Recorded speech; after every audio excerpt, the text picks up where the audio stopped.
evening. Good evening and welcome to the 2011 Candidates Forum on Human Services in Whatcom County. My name is Peter Tyson and I'm the president of United Way of Whatcom County.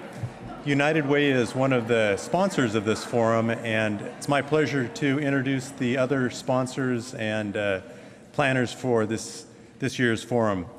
And in no particular order, the organizers are Mike Cohen from the Bellingham Food Bank and Anti-Hunger Coalition, Greg Winter from the Whatcom Homeless Service Center and Homeless Coalition, Elizabeth Jennings, independent consultant and adjunct professor at Western Washington University, Gib Clark from the Interfaith Community Health Center, and Sherry Emerson from the Opportunity Council. And we'd also like to acknowledge the City of Bellingham for providing this wonderful venue for the forum tonight. And BTV 10 is also here tonight broadcasting live, and we'll have a the recorded forum will also be available on the city's website at www.cob.org. We've hosted forums like this in the past. In fact, this is almost the 10th forum that we've done in a row.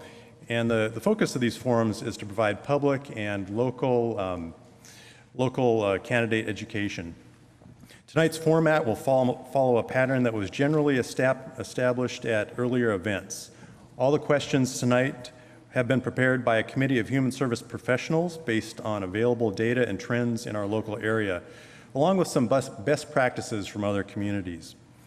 Candidates have not been provided with these questions in advance, although each candidate did receive a packet of information including recent reports on local poverty issues and trends, and they're invited to provide written answers to some general human service issues.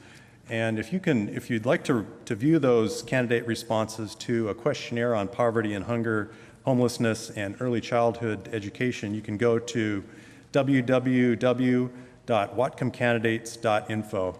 And both of those websites, I think, are listed in your program here tonight. So there will not be questions taken from the audience tonight, but the candidates may stick around after they're finished with their comments on the forum, and you're welcome to speak with them, and they'll share their opinions and ideas with you. And I'd encourage you to take those conversations outside this room while the forum's in session.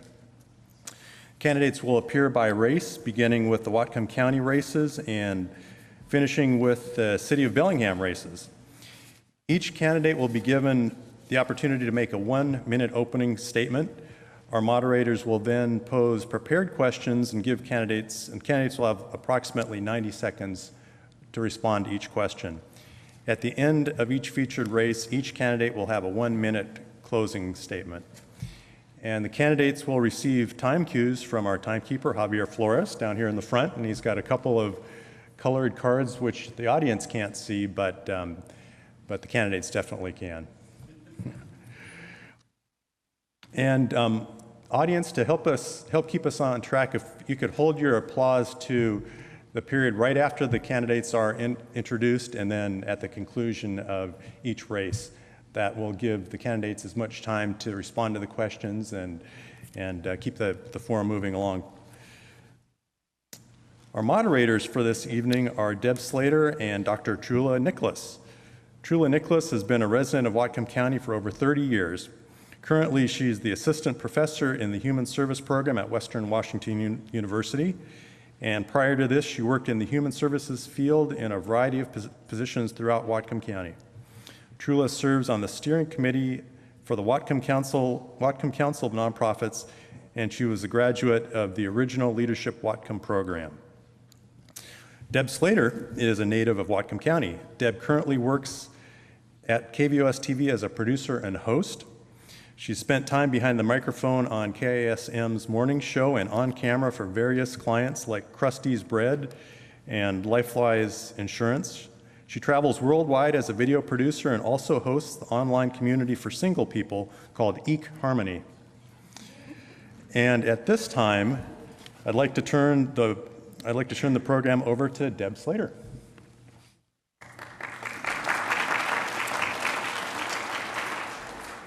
Thank you. Our first race for the evening is the race of sheriff. Mr. Elfo and Mr. Harris, if you're in the room, please step forward.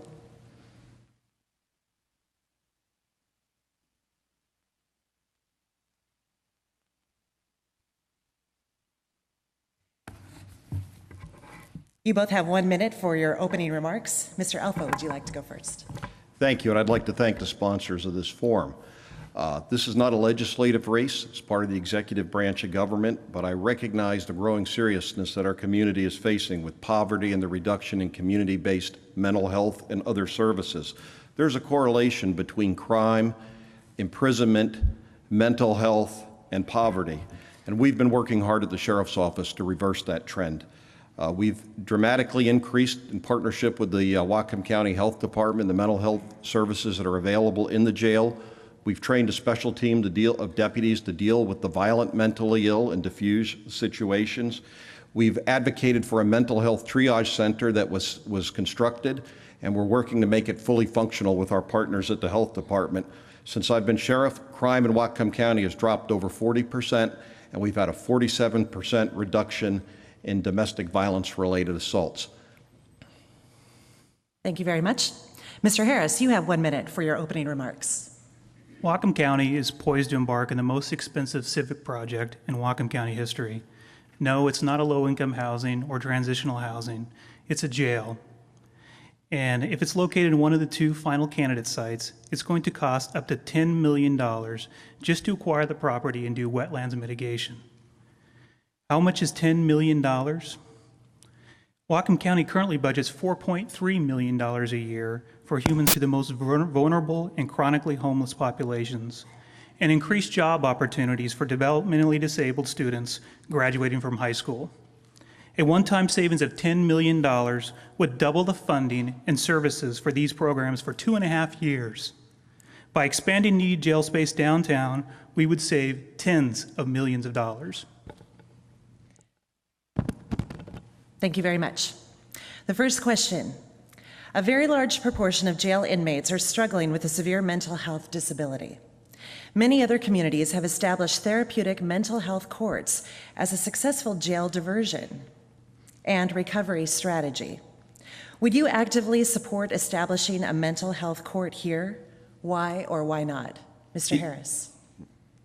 Yes, absolutely, and that's one of the things that we can do with the funding that we would save from incarcerating all the prisoners we have.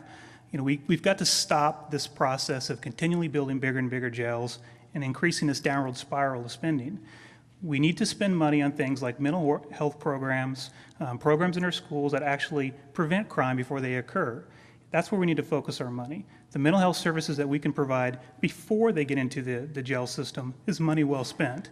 The criminal justice system is ill-prepared to deal with the problems related to mental health. We need to invest the money before it occurs, before they get into the jail system.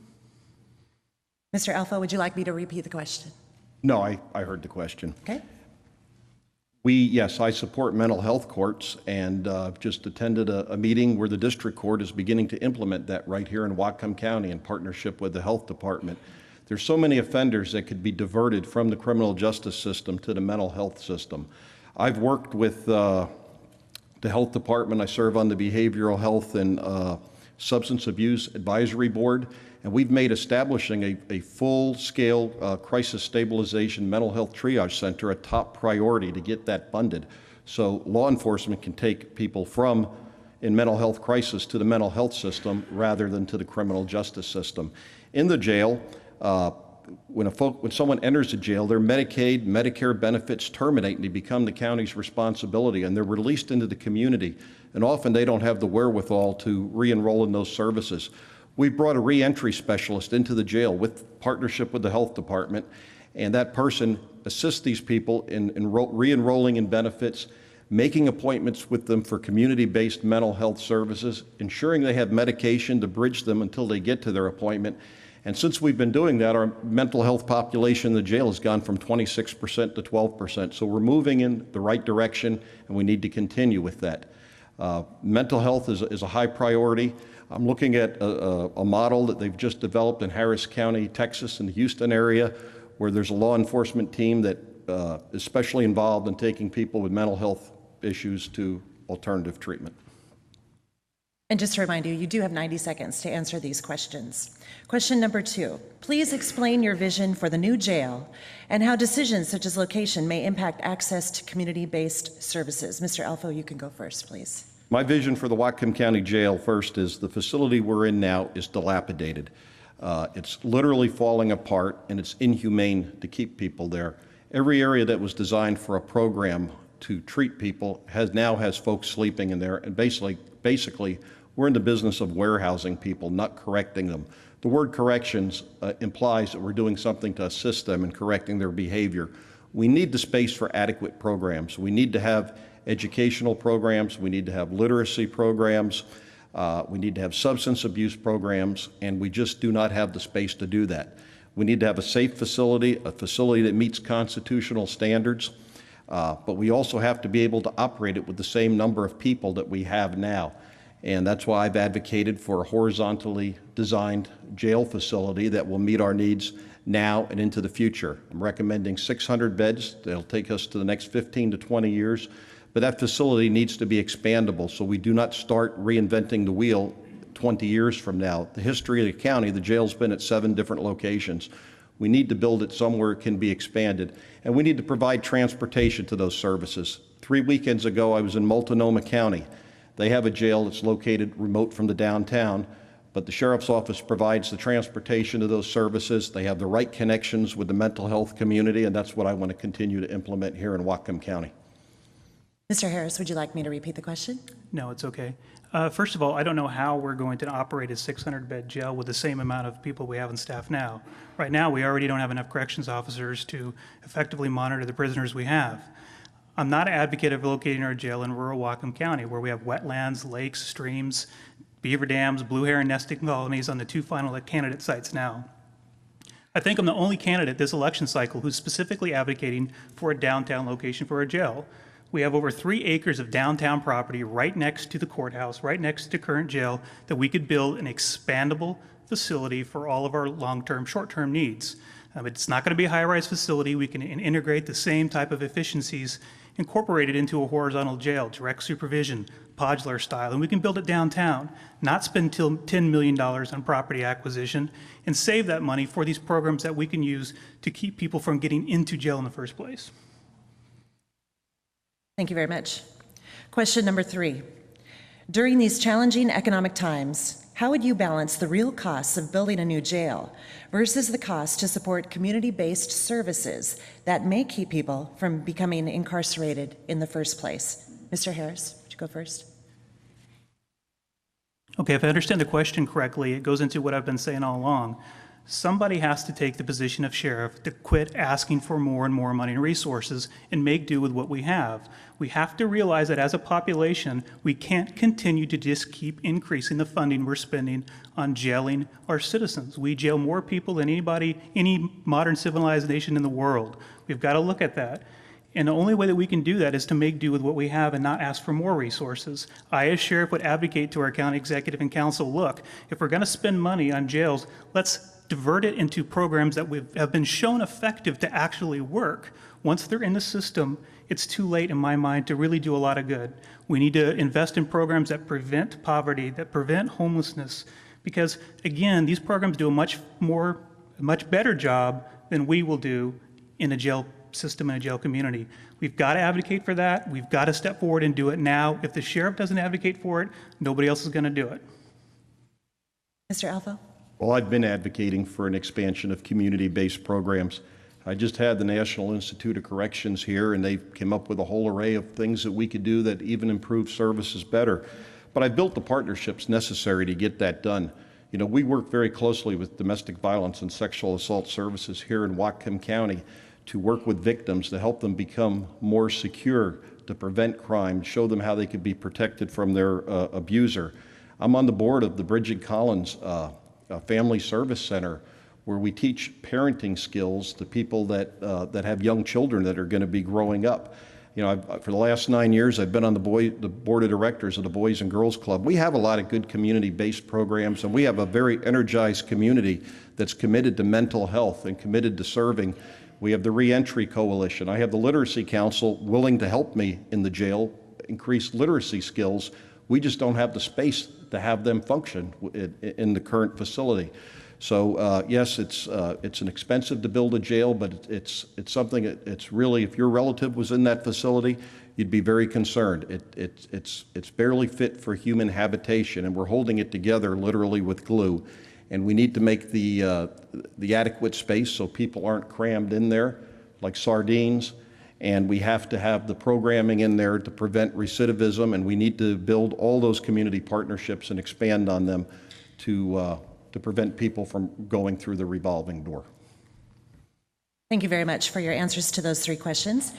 You both now have 1 minute for your closing remarks and/or rebuttals. Mr. Alpha, would you like to go first? Sure. I'm proud to have been your sheriff, and I ask for your vote for another term. I have a long record of community service. I've stayed connected to all the organizations here in our county. Under my leadership, we've eliminated meth labs and children growing up in meth labs and the huge environmental problem that they cause.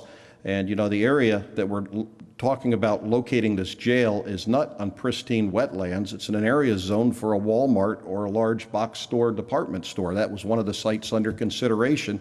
And the other site is owned by the Department of Natural Resources.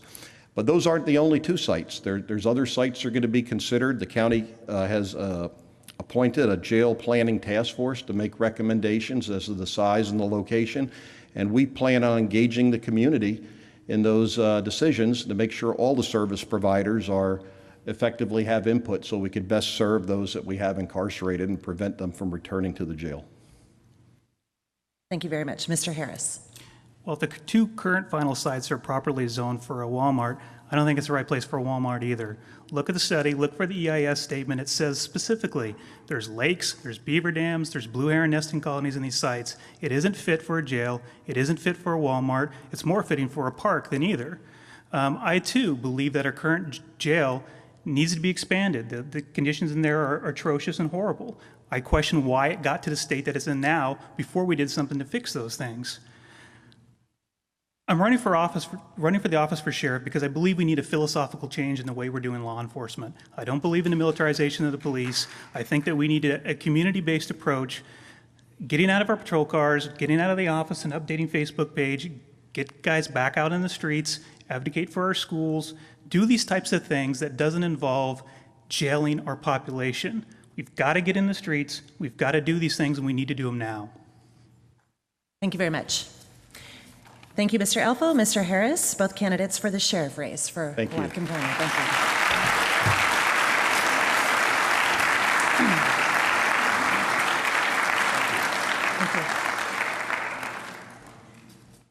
you. Mr. Larson and Mr. Kremen, if you're in the room, please come forward. Two candidates for the Council District 1 position B.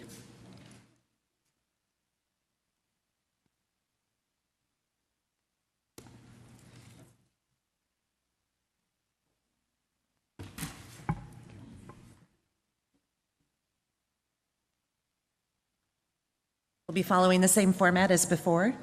You'll both have a 1 minute opening, 90 seconds to respond to each question. There will be 3 questions and a 1 minute closing.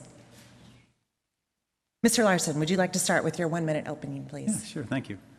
Thank you very much for the invitation here tonight. I really appreciate it. My name is Tony Larson. I've been a county councilman for 10 months, and we are here tonight to discuss issues facing agencies that provide assistance to the most needy. You know, we're in a real challenging time. Families are struggling, businesses are struggling. We've got people in our community that have never required need before that need it now because of a slagging economy. I understand what it's like to require public assistance in order to help towards self-sufficiency. I was a welfare kid. I was the son of a single mother who never graduated from high school. I was the first in my family ever to go to college. I worked 2 jobs to put myself through college. I've owned my own business now for the past 23 years.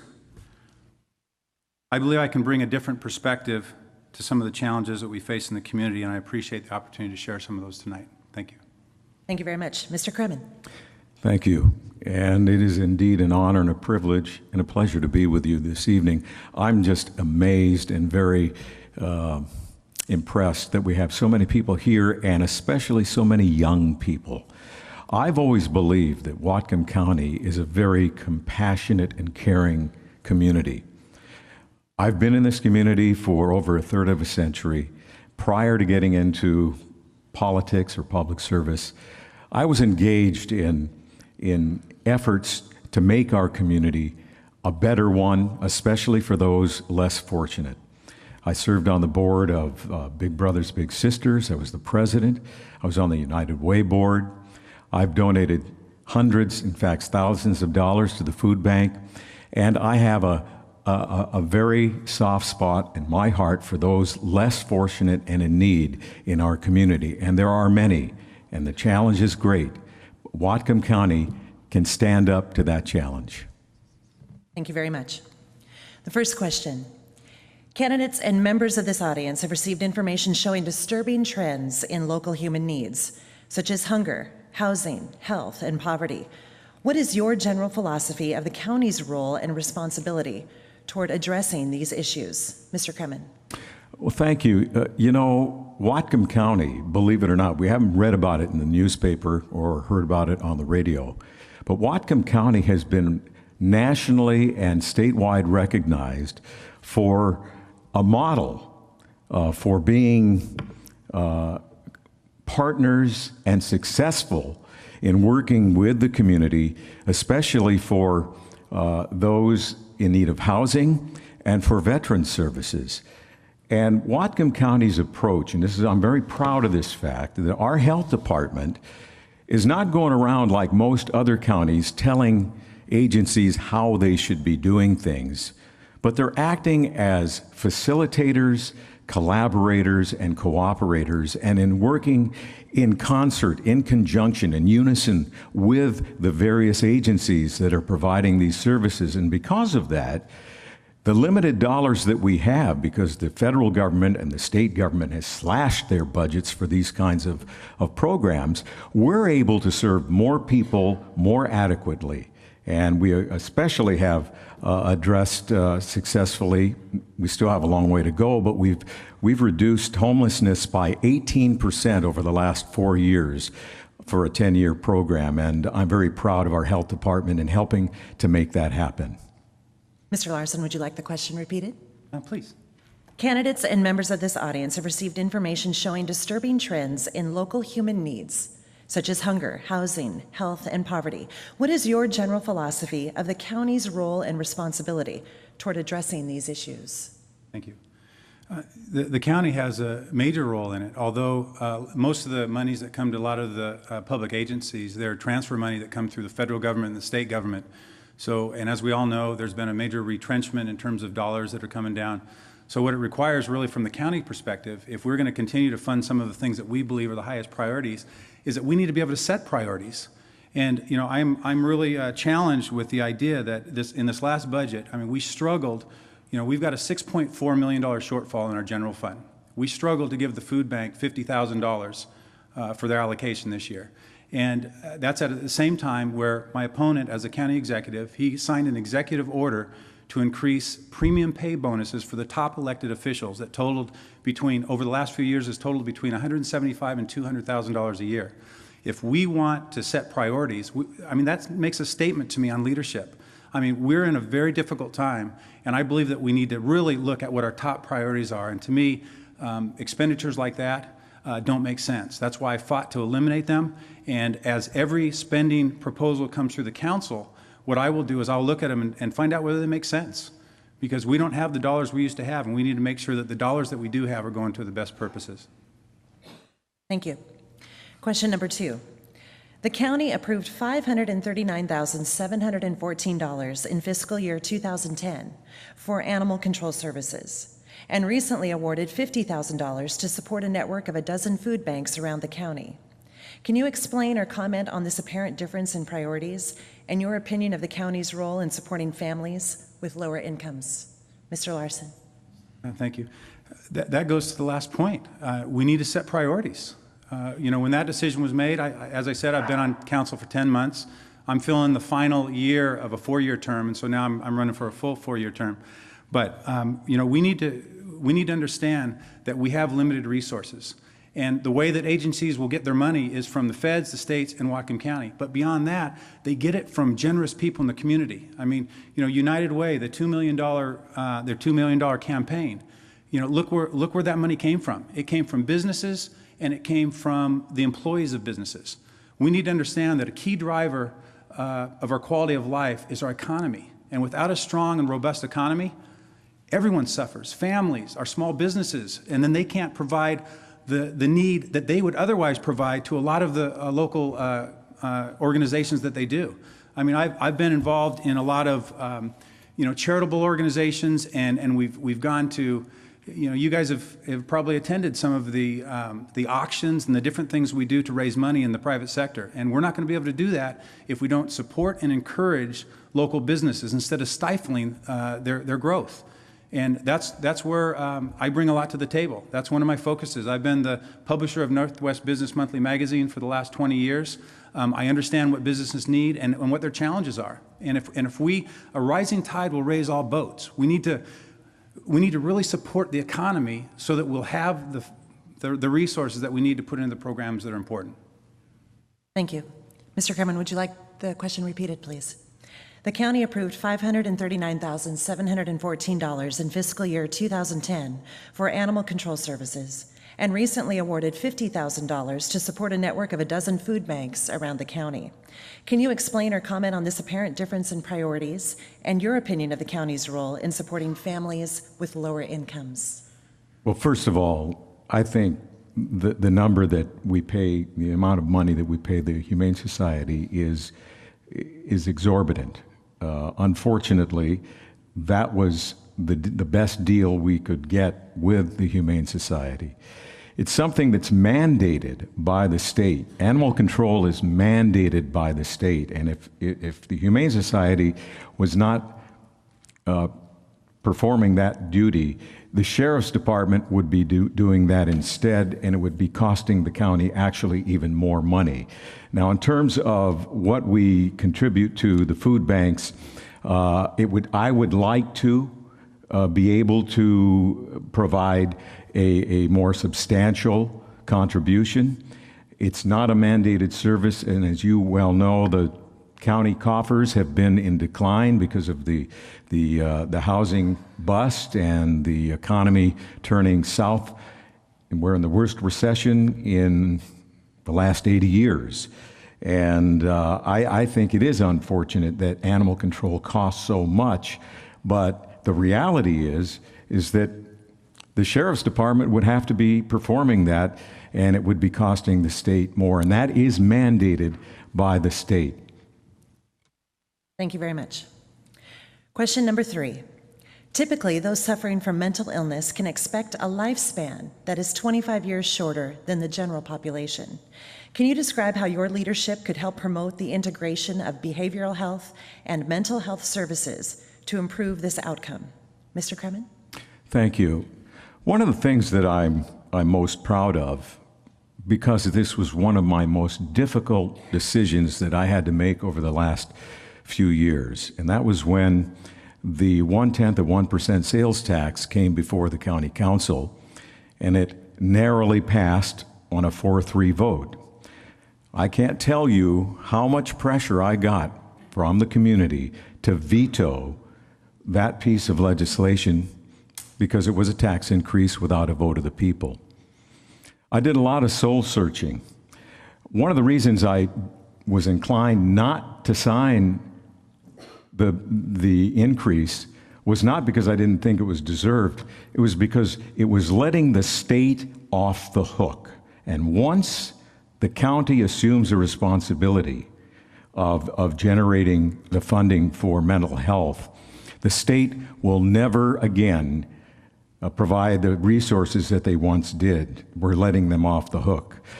But in a final analysis, I decided that if the county didn't do it, then who would? No one.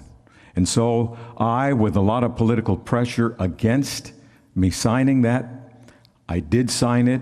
I'm proud of it. We've done good things with that money, but it's not enough money to adequately address the real problem. And that was another one of the aspects of that I had a problem with. Mr. Larson, would you like the question repeated? No, please. Typically, those suffering from mental illness can expect a lifespan that is 25 years shorter than the general population. Can you describe how your leadership could help promote the integration of behavioral health and mental health services to improve this outcome? You know, the role on the council is that we're the legislative body, and we have extraordinary staff in all of Whatcom County, and one of our roles is to listen to the staff and find out what they're doing and how they're spending money. And then we have to decide whether the programs that they're promoting are ones that we want to allocate dollars to. And I think, you know, we have an extraordinary staff, and when they bring that information to us, I trust. In fact, they're really amazing, and I trust that they know what they're doing. And if they come to us with an issue and they say that it's going to help people move towards self-sufficiency, if they, you know, on the mental health issue, you know, I mean, those are the folks that they need to be priority one. You know, they absolutely need to be priority one. So my role is to really look at what programs we're going to fund and which ones we aren't going to fund. And that's why, going back to my opponent, you know, he talked about we're in the worst, you know, economy since the Great Depression. He talked about not having money.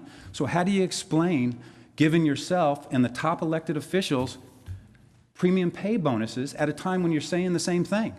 My job is to stop that sort of thing. That's what I will do for you as your county councilman. I've been doing it for the last 10 months. I will do it for the next 4 years. I'm very serious about it. I'm serious about cutting waste. I'm serious about looking at what our priorities are, because we've got a community that's hurting. And if we're going to make a positive impact, we need to start looking at what our priorities are and what's most important to us. And it's programs like that. There are a number of those programs in county government, and those are the ones I'm going to be looking at eliminating. You now both have 1 minute for your closing remarks or rebuttals. Mr. Larson. Thank you very much. I really appreciate the opportunity to be here tonight. When we fly on a commercial airplane, the flight attendant gives us some instructions about safety. They say, in case of an emergency, put the oxygen on yourself so you'll be able to assist others. We've got federal funding that's tanking. We're not getting what we would like to have and what we need to have. State funding is doing the same thing. Our county government has a $6.4 million shortfall in its general fund budgets. Families and small businesses are struggling. We are in an emergency. The human service professionals that we have working for us, I trust what they do. My job is to figure out how we can get it funded. We need to reset our priorities. We need to cut out wasteful spending, and we need to encourage and support job creators so they can get Whatcom working again. You entrusted me to do that 10 months ago when you elected me, and I will continue to do that over the next 4 years if you put your trust in me as your Whatcom County councilman. Thank you very much. Mr. Kremen, you now have 1 minute for your closing remarks. Thank you. It's been an honor to be with you today, and I'm disappointed in my opponent in diversion and misrepresentation of the facts. We do not have a $6.4 million deficit. He knows that, and yet he continues to say that. Also, about this premium pay, this is money that is paid the elected officials for their mileage, their gas allowance, and it actually saves the county money. It doesn't cost more, it actually saves the county money. And I seriously doubt if Mr. Larson, if he were on the council when the vote came on the mental health sales tax, if he would have voted for it. He is a big Tea Party fan and a big Tea Party supporter, and I seriously doubt if he would have voted for it. I think he would have voted against it. What do you think, Mr. Larson? Can we continue to chat? No, thank you very much. I'd be happy to. Mr. Larson and Mr. Kremen, both candidates for Council District 1, Position B. Thank you very much. Thank you. Thank you.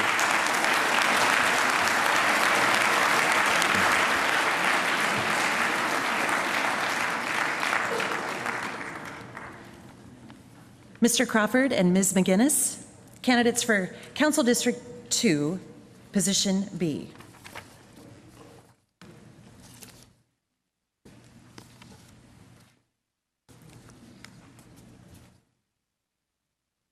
Format is the same. You both have 1 minute for your opening remarks, 90 seconds for each question. There will be 3 questions and 1 minute each for your closing remarks. Mr. Crawford, would you like to go first? Hi, my name is Sam Crawford. I currently serve on the Whatcom County Council, and I am running for re-election. Rather than talking about myself, I'd just like to read you a letter of support that was recently sent to the Bellingham Herald. It was written by retired Superior Court Judge Mick Moynihan, whom I'm sure many of you that are here tonight know very well. Judge Moynihan wrote, "With the help of many, we started the Whatcom County Drug Court back in 1999.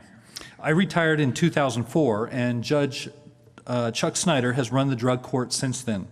Many, many people are clean and sober today because of that program, and it has continued because of the support of the county executive and the county council. In particular, Sam Crawford has been a strong supporter of our drug court. He has a heart of gold and cares about people, and for that reason alone, he deserves to be returned to the county council." Thank you, Judge Moynihan, for that endorsement. Ms. McGinnis, your opening remarks. Well, thank you very much for inviting me. It's great to see so many people turning out for a Health and Human Services Forum. My name is Christina McGinnis, and I am running for the Whatcom County Council District 2 seat. Listening to the public is one of the most important aspects of this job, as is being informed on a variety of critical issues. I know that my technical science training will allow me to ask the tough questions and share honest answers on the coal terminal, and as well to have an open public process deciding on the new multi-million-dollar jail. With large projects like the new jail and the coal terminal, you need to trust that your county council is informed and will listen to citizen input and will represent your values. When deciding on a new jail, we need more alternatives to jail so that people can continue to be productive members of our community. I support alternative sentencing programs like daily check-in, work crews, alcohol and substance abuse treatment programs, as well as mental health support so people can get treatment and not just be put in jail. Over the past 8 years, I've made Whatcom County my home, and I would like to represent the citizens here to find solutions to keep Whatcom County the place that we love to call our home. I'm Christina McGinnis, and I ask for your vote in this election. Thank you. Your first question tonight, the recently completed Prosperity Project report, a survey that interviewed hundreds of low-income community members, found that 85% of those polled relied on some type of food assistance. What should local government be doing to help combat the issue of hunger? Ms. McGinnis. Well, in terms of hunger programs, I think that we need to rely on several different levels of support. I think that we need to look at the federal grant programs that bring in dollars to our community, and as well as the state programs, as well as our local community support. Making sure that we have a diverse network of community centers countywide, as well as strong food banks in every one of our urban areas like Ferndale, Bellingham, and Blaine to support those that do need assistance for the short term in making sure that they get fed on a daily and weekly basis is definitely one of the services that I would support. Mr. Crawford, would you like me to repeat the question? No, I think I understand.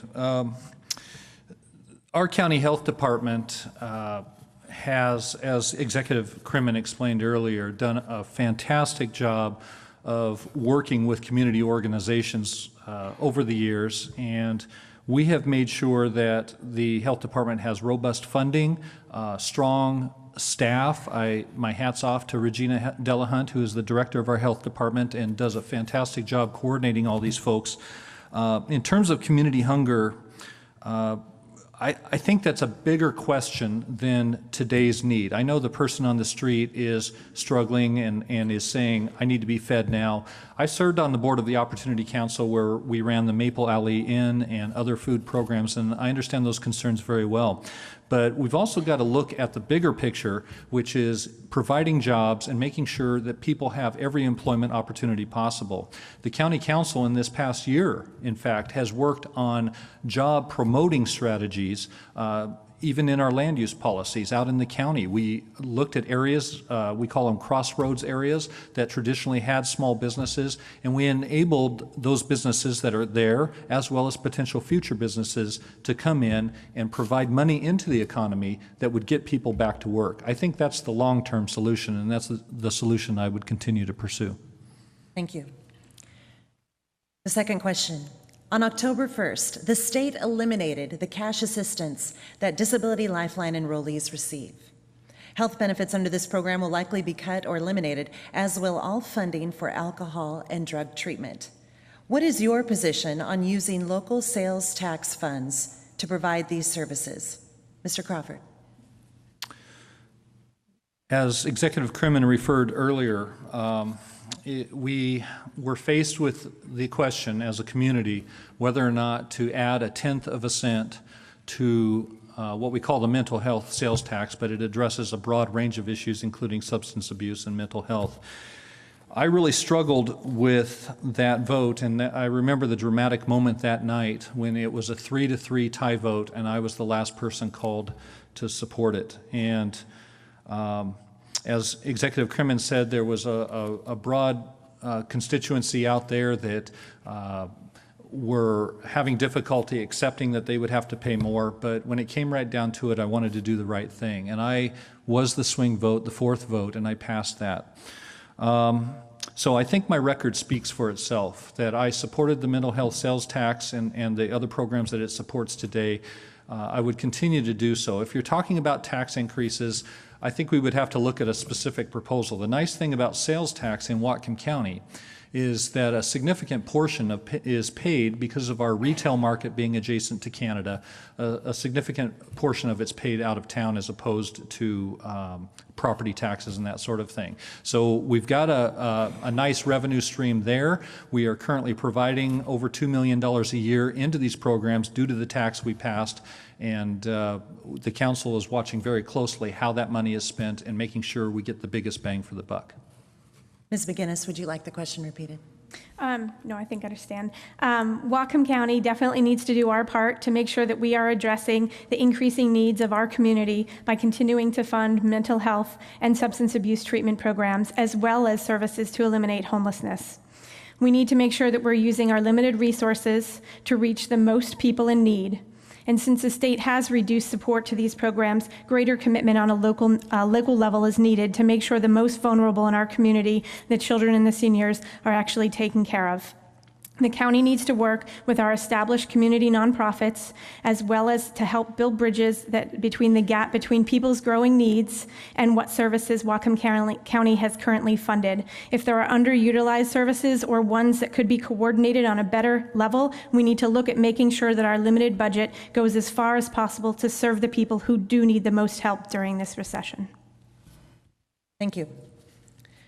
Question number 3. According to the Prosperity Project, a survey of hundreds of low-income Whatcom households, a lack of transportation can be a barrier to getting and keeping a job, as well as accessing community services. What transportation policies will you champion, and how will they affect low-income residents? Ms. McGinnis.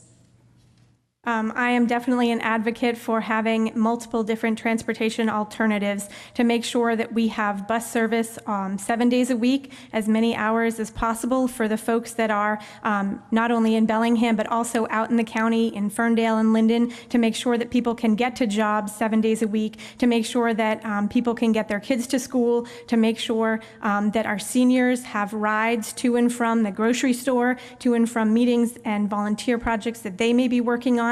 I am definitely a supporter of robust transportation alternatives for our community here in Bellingham, as well as in the county, and that's something that I would be a strong advocate for.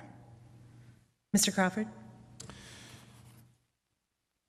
When it comes to transportation, I have kind of a, maybe this is the wrong word, a passion for that. I serve on the State Transportation Improvement Board, in which we take 3 cents a gallon of your gas tax, and we distribute it to local governments and municipalities for transportation projects.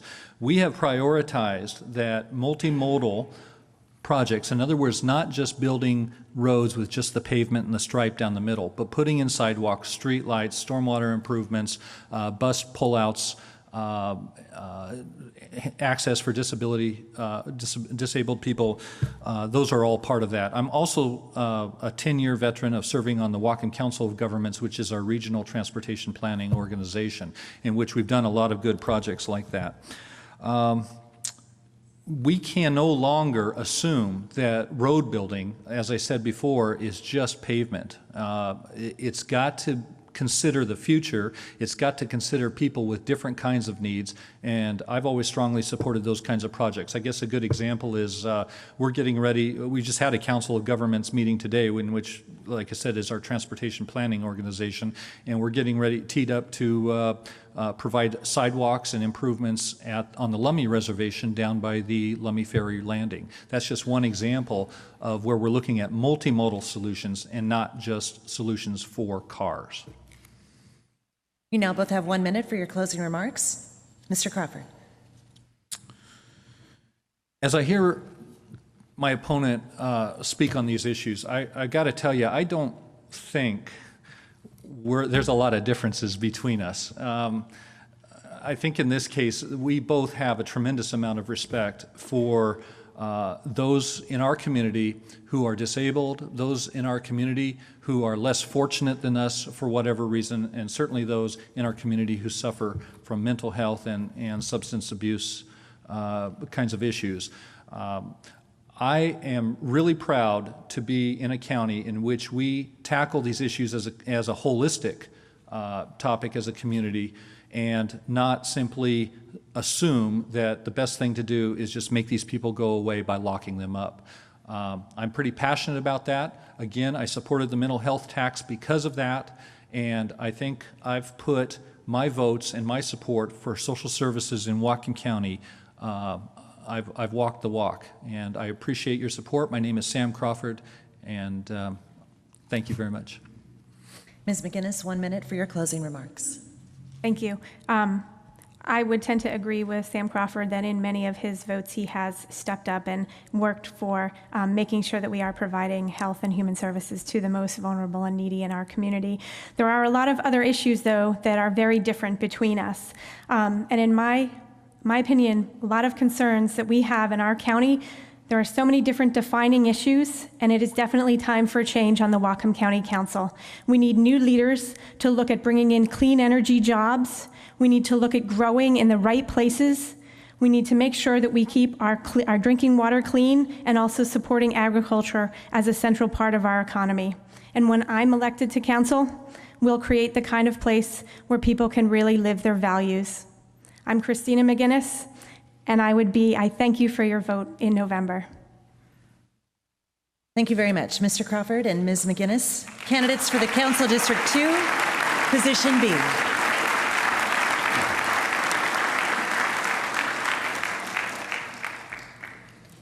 Our next race is Council District 3, Position B, Mr. Brenner and Mr. Black. Sorry.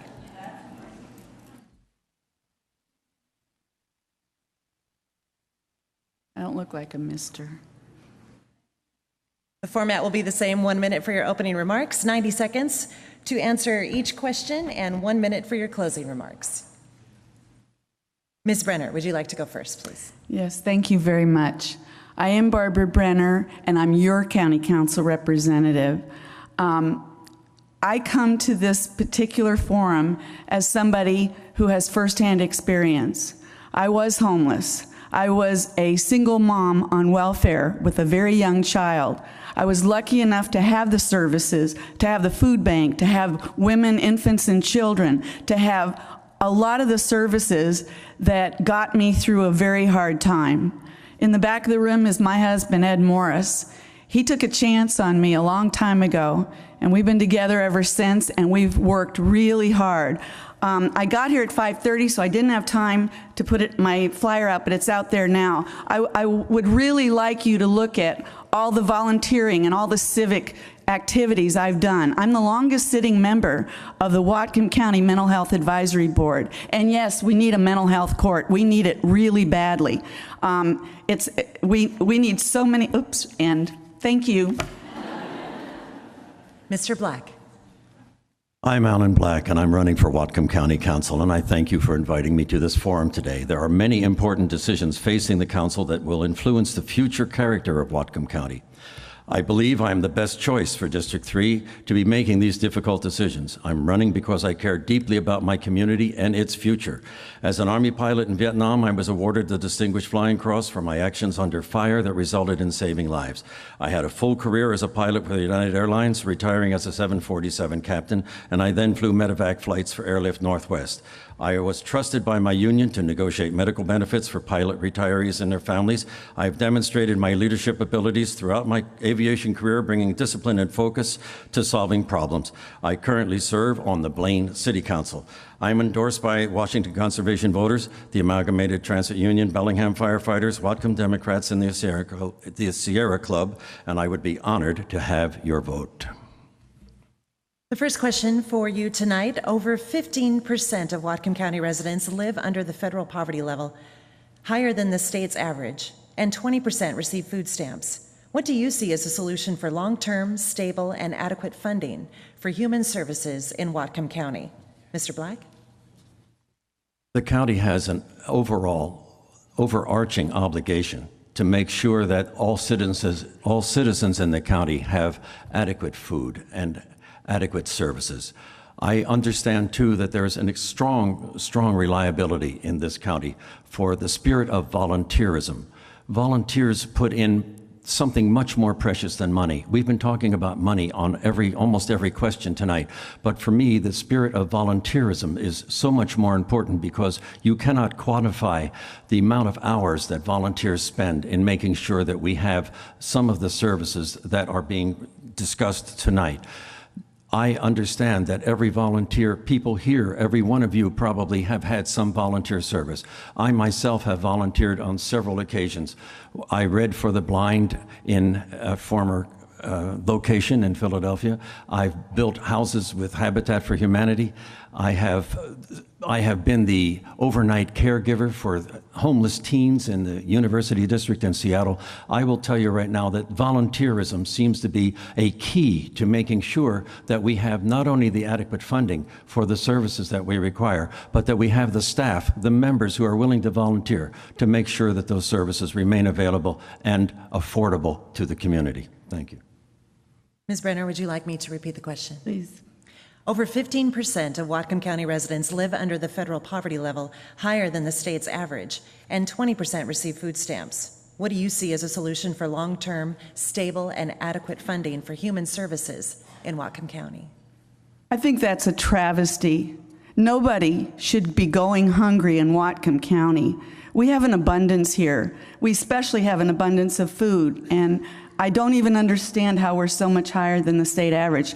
I'm pretty radical. If I had my way, we would keep the money that we produce in Whatcom County and not give it to the state, and not give it to the feds. Keep it right here. If they're not going to fund us with our own money, then they don't deserve our money. We deserve in Whatcom County to be able to fund our food banks and other places for people to be able to get adequate food. The second question: over 1/3 of county food bank clients are children.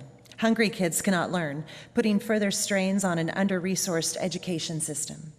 If elected, what will you do to help us fight child hunger in our communities? Ms. Brender? I have already proposed, another council member and I, we weren't supposed to get more money for the food bank, and another council member and I fought real hard to get more money. We need way more. This should be one of our highest priorities. This is a need, it's not a want. I limited my campaign. I'm paying for it myself, and I asked everybody who offered me checks and gave me checks to please send it to the food bank. I think that's a much bigger need in this community than whether I get elected. So I'm hoping that other people will understand that some of us can afford to be more frugal so that others can afford to eat. Mr. Black, would you like me to repeat the question? Please. Over 1/3 of county food bank clients are children. Hungry kids cannot learn, putting further strains on an under-resourced education system. If elected, what will you do to help us fight child hunger in our communities? Child hunger is so important, but what we're finding now is that children who are eating what you might call the fast food diet are actually getting worse nutrition than they should be getting.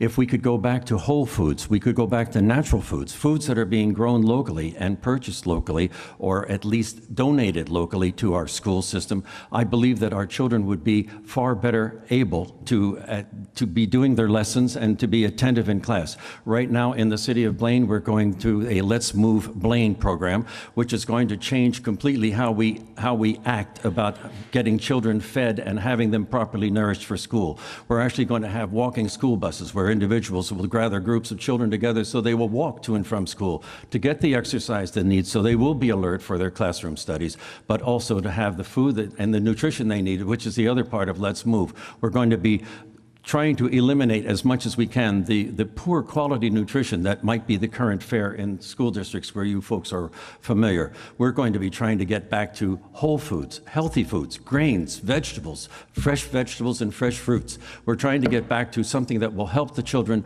grow better, be more nutritionally soundly fed, and that they'll be able to go forward then with a much more basic and strong foundation for their futures in our school system. The third question, what is the county's role in helping to end homelessness? Mr. Black. Well, as I said before, I've been a volunteer for Habitat for Humanity, and homelessness is one of Habitat's major concerns. We have in our community volunteers who are willing to come out on a weekly or even a daily basis to help build homes for people who cannot otherwise afford it. Of course, with Habitat, the individual does their own sweat equity to earn the ability to move into the home. But that's just one example. There are many other examples of people who are doing volunteer work to make sure that individuals have homes. And I think low-income housing is something we should continue to support. In fact, low-income housing is probably a prime mover. But when you say in your statistics that you would need to work 75 hours a week at a minimum wage job just to afford a 2-bedroom apartment, that's unconscionable. You have to get enough low-income housing available to keep homelessness at an absolute minimum. Of course, we know that homelessness also adds to other problems. If you're homeless, you don't have an address or a phone, you can't even call up for services. You can't, dialing 211 to get all the services. If you're homeless, you don't have that ability. So homelessness is a much more pervasive problem and something we must attack at every point in the entire spectrum of homelessness. Thank you. Ms. Brenner? Well, one of the greatest causes of homelessness is mental illness and substance abuse issues. We can't attack one without attacking them all. And we absolutely need to be able to divert people who are nonviolent to locations where they can have access to the kind of health care, medications, whatever they need that can help them get stabilized. That's going to be one of the biggest things we can do to help with homelessness. Another thing we can do is make sure that the people in Whatcom County understand this issue. Since I've been homeless in my life, I do understand the issue. And I think it's an important faction of what we bring to the county council. I've supported every initiative that's happened locally with homelessness. I've always supported them. But I do think we have to dwell more, at least more, on the health aspect of the issue of homelessness if we're ever going to solve it. And that's going to take every one of us. It's not going to just be government, although government's going to be a big part of it, but it's going to take all of us. My husband and I, we moved a cottage over onto our property. We had people live in our cottage who needed somewhere to live. We never charged them. And I think there's a lot of places out there that could be that kind of bridge for people too. It's not only, government leaders are supposed to lead by example. I have led by example for a lot of years here. Thank you. You now both have 1 minute for your closing remarks and rebuttals. Ms. Brenner, would you like to go first? Okay. I don't have any endorsements because I've never taken them. I feel like I work for every one of you. You're all important to me. Most of all, I work for those people who are generally ignored by their government, which are the people who need these kind of services, many of them. I was one of those people. My government didn't work for me. That's why I ran for county council, and I've never forgotten that.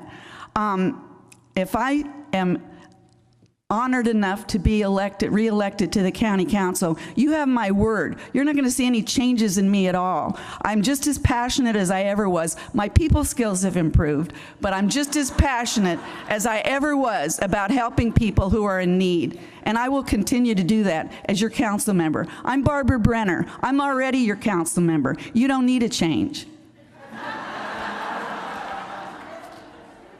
Mr. Black. Well, I'm here because I represent change. I'm Alan Black, and I strongly advocate for preserving and strengthening our social safety net. All of our citizens deserve our respect and our support to help them reach their full potential. We have limited dollars, therefore we must spend these dollars wisely and define appropriate priorities. We need to take strong initiatives to attract good-paying jobs, to facilitate job training, and to support new business ventures. We need wise decisions regarding human health and a healthy environment when considering the proposed coal export terminal at Cherry Point and its associated rail traffic. We need wise decisions to make sure our families have clean, safe drinking water, both from Lake Whatcom and from all other sources in the county. We need wise decisions when building a new jail facility that incorporates restorative justice programs to rebuild our families. We need wise land use policies for both rural and urban areas, keeping farming sustainable and cities livable. I'm your best choice for District 3 to make these important decisions, and I ask for your vote. Thank you. Thank you very much, Ms. Brenner and Mr. Black.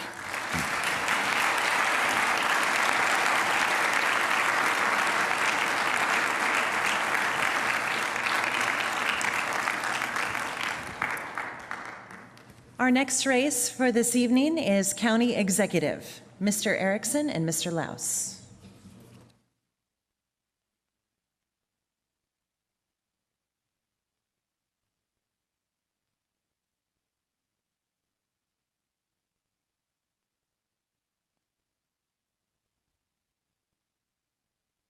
And the format stays the same. You both have 1 minute for your opening remarks, 90 seconds to answer each question. There are 3 questions and 1 minute again for your closing remarks or rebuttals.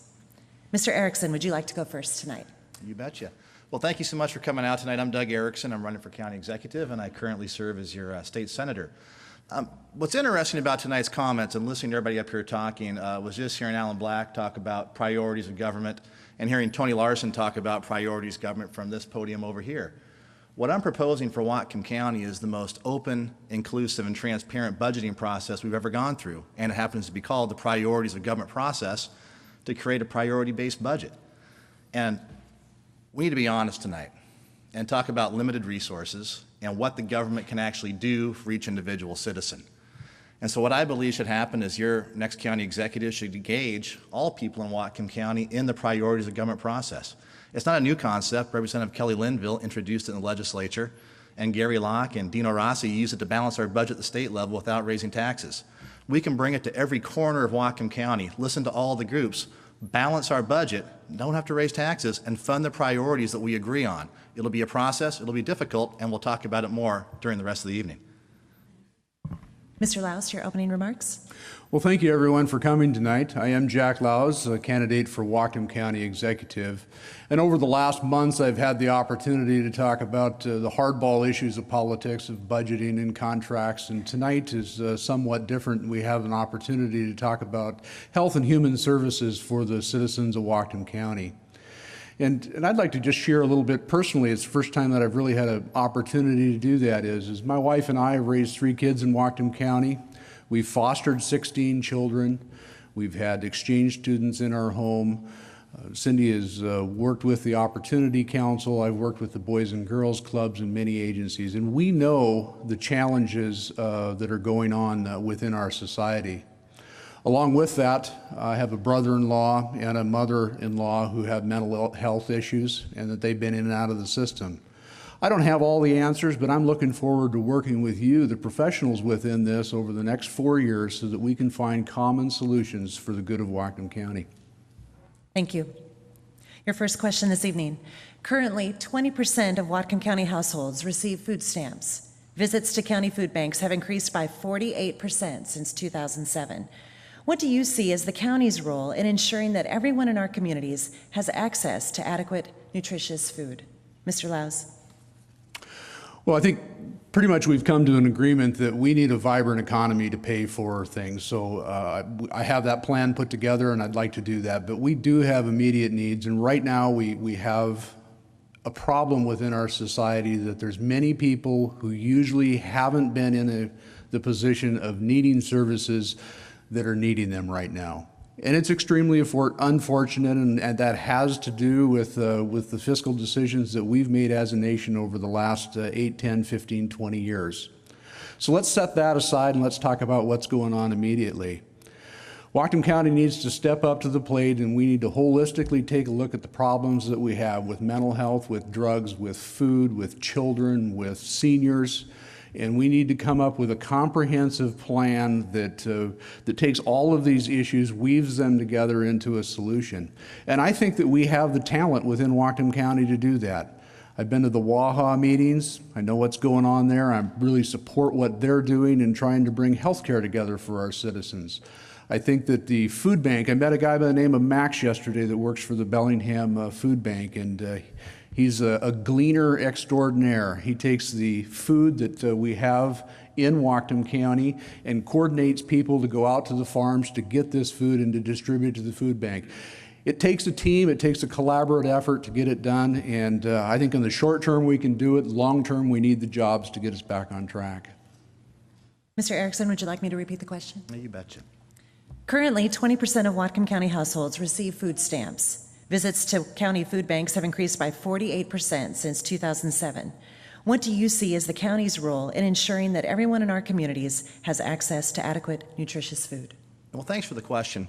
And we have 90 seconds here, but I just want to take a quick exception to one of the things Jack just said in his opening comment. And the social service issues aren't softball issues. He said we've been talking about the hard budget issues during the campaign, and really there is nothing more hardball, more fiscally oriented than social issues. And we have to quit talking about them like they're different. Like these are the social issues, so they're the soft issues, or they're the easy issues, they're the different issues. Because these are the hard issues. And when you talk about priorities of government, and you talk about how we budget, and you talk about the people who are on food stamps right now and the increasing number of people, that is really, as an elected official, the most difficult thing that you work through as an elected official, because how do you prioritize the budget to get to the point where you can help as many people as possible within the tax dollars that you have available? So there is no harder issue, I believe, in all of government than the ones that we're talking about here tonight. Of course, the number one goal is to create jobs, to get the economy back on track at the local level. That's the goal. I think most of us share it, and we have to get to that point. But the other part is, as we go through this priorities of government process, we lay open the books. We look at the issues. As Tony Larson highlighted tonight, why do we have $200,000 in premium pay, bonus pay, whatever you want to call it, for elected officials, even if it's reimbursement for your mileage? Why are you doing that for somebody who makes $150,000 a year and not able to put money into the social services? Lay it all open through priorities of government, and let's work on it together. Second question this evening. Every year, thousands of people in Whatcom County experience homelessness. The lack of affordable housing, rental housing, is a large part of the problem. What specific policies will you support to increase the supply of rental housing that is affordable to very low-income families? Mr. Erickson. Yeah, what's interesting about that question, and thank you for it, is today we were at a candidates forum with the Northwest Business Club.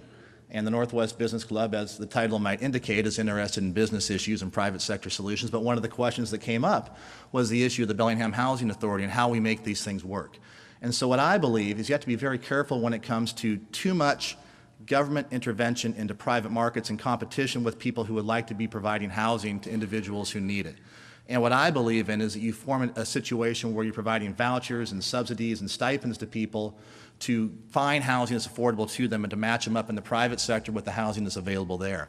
When you put too much emphasis on government-funded housing, as good as it sounds and as easy it may seem at certain occasions, Long term, it creates an imbalance in the market that can have a detrimental impact on the ability to be able to provide housing at affordable level to many people. So helping people out through subsidies and vouchers, I believe, is the pathway the county should take, and focus less upon the actual owning of housing through the government and through those types of activities that we've seen an increase of late. So I'm a big supporter of vouchers, using state dollars to help people in that fashion, not as big of a proponent of people, of the government competing with the private sector folks who are trying to provide that same type of housing. Mr. Laus, would you like the question repeated? Yes, please. Every year, thousands of people in Whatcom County experience homelessness. The lack of affordable rental housing is a large part of the problem. What specific policies will you support to increase the supply of rental housing that is affordable to very low-income families?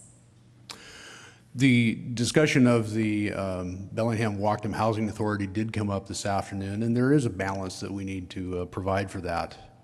But I have firsthand experience with my folks-in-law that are in a situation that, it's really their only option. They've worked hard their whole lives. Dad is a great carpenter, but has never prospered as many of us have and that we've been blessed with in terms of financial gain. And they're at a stage of their life, they're elderly, and they need that help and they need that assistance. So I think that the Bellingham Whatcom Authority is doing a good job throughout Whatcom County, and we need to continue to support that in ways that facilitate for this homelessness that we have. I also compliment Councilmember Brenner for opening her home up for somebody for transitional housing. That's something that I think that we all can do if we step up and we want to be productive members of society, is let's give. Government needs to facilitate and coordinate and collaborate with all of these people to be able to make that work for our benefit. As we also mentioned is mental health and drug abuse issues are a prime cause of some of the challenges that we have, and it would be, I think, pound foolish for us to give up on providing adequate treatment. We need to find that balance. Your final question this evening. As national health care reform is enacted, what do you see as the role of Whatcom County government in effectively implementing health reform? Mr. Laus. Well, we need a seat at the table, and to whatever level that is, we need to be there. But Whatcom County provides, or actually passes through millions of dollars worth of health dollars throughout our budget every year. The health department, the executive's office, juvenile courts, the jails in terms of providing assistance, the parks department with our elderly.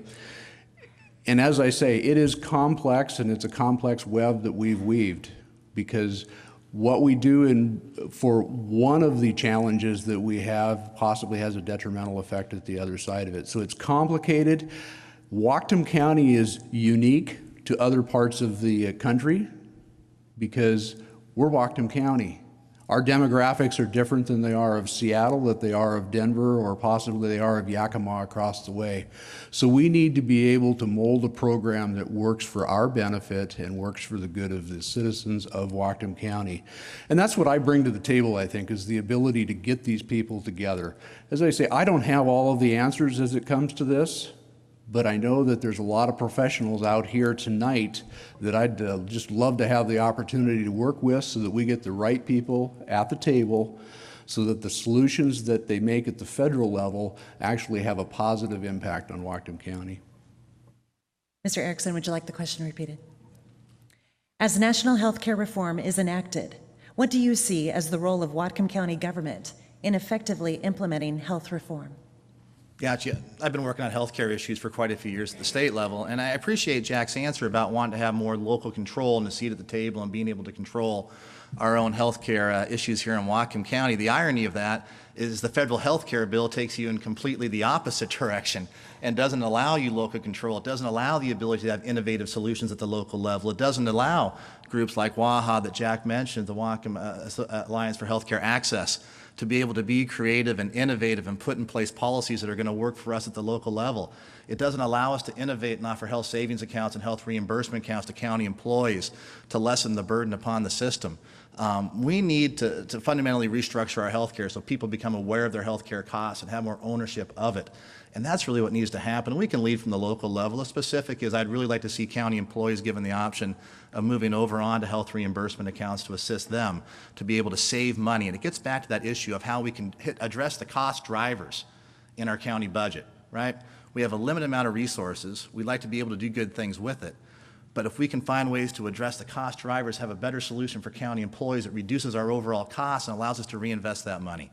So the healthcare issue, talking about national and how it affects the local level, number one, the federal plan is not going to allow us to be innovative at the local level. And that's really the problem that we face. So hopefully we'll see some changes made at the national level and we'll be ready. And that's what I've been working on for many years in Olympia is the healthcare issue. So we can be creative and innovative and provide the solutions that we need here at the local level. You both now have 1 minute for closing remarks or rebuttals. Mr. Erickson. Well, thanks for coming out tonight to take 1 minute to close. I'd just like to focus in on there's a partnership that exists in Whatcom County and a partnership that exists in our nation that we need to emphasize. And it's not just government that solves these problems, and we all know that. You can't pass a law that says you're going to be a good neighbor. You can't pass a law that says you're going to go onto the food bank and volunteer. We can create the atmosphere where it works. We can be partners when necessary. But what we need to do as government officials is emphasize the relationship, emphasize the ability to work together, work with the third parties, work with the churches, the synagogues that are out there helping people on the ground today, because that's where the solutions are going to come from. They aren't going to come from government, they're going to come from people.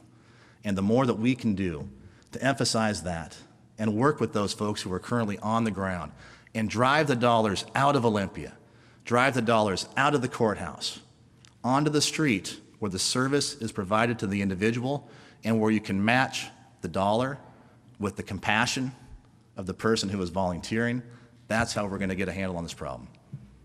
Mr. Laus. Well, thanks again for allowing me to be here and for listening to me tonight. You know, the next 4 to 5 years in our country, in our state, and in our county are going to be very important because we need to turn around what we have going on economically. And I'm hoping that we'll have the ability to do that so that, again, we can get as many of our citizens to prosper as possible. We have complicated issues. Let's take mental health as an example. If we do a good job on mental health, the jail is smaller than we can build a smaller jail. It works in concert with each other. I have the ability to sit down and to be able to talk with you and talk with Sheriff Elfo or the new sheriff. There happens to be one. That's an election that's coming up, and I'm looking forward to that opportunity. Whatcom County is a great place. It's been my home for 53 years. It's going to be my home for the rest of my life. I'm looking forward to the opportunity to serve you. Thanks so much. Thank you. Mr. Erickson and Mr. Laus. Thank you.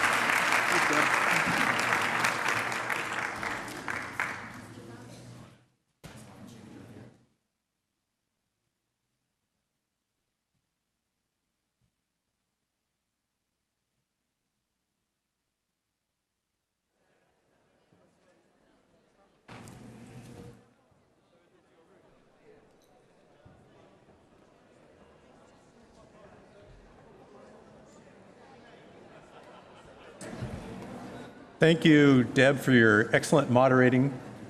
And at this point in the evening, we switch our focus from the county races to the city races. And for those of you that have been standing in the back of the room, we have some seats up front. So if you'd like to sit down, this would be a good chance to move into a more comfortable seat. And at this point, I'd like to reintroduce our moderator for the city races, Trula Nicholas.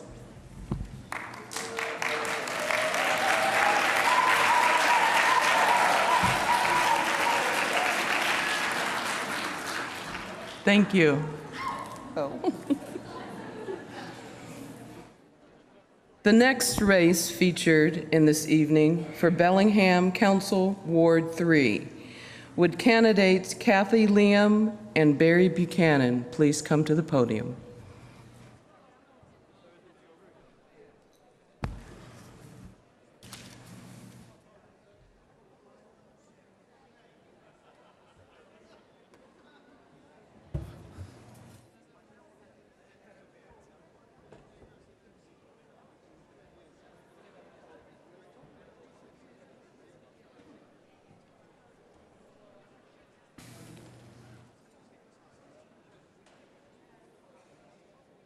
Okay. Because we're a bit ahead of schedule, Ms. Liam may not be here at this moment.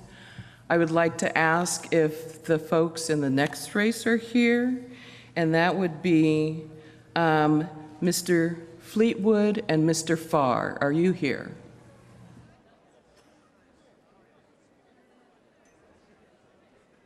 Yes? Okay, please, we're going to hold off for just a bit. Mr. Farr and Mr. Fleetwood, please step to the podium.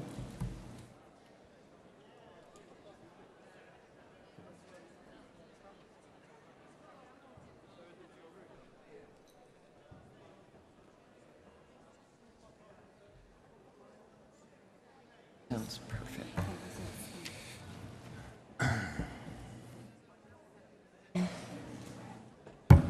I'm sorry.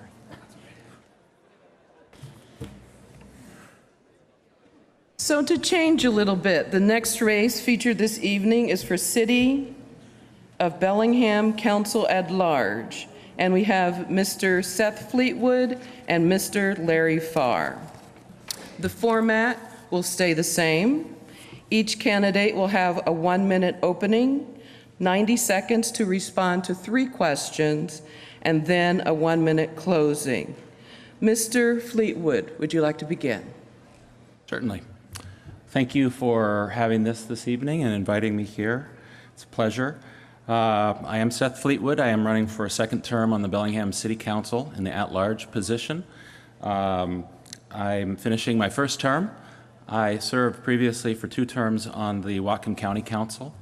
I think my record on the Whatcom County Council shows that I was a champion for, receptive to, responsive to many of the concerns that have been expressed by the agencies who are sponsoring this forum tonight.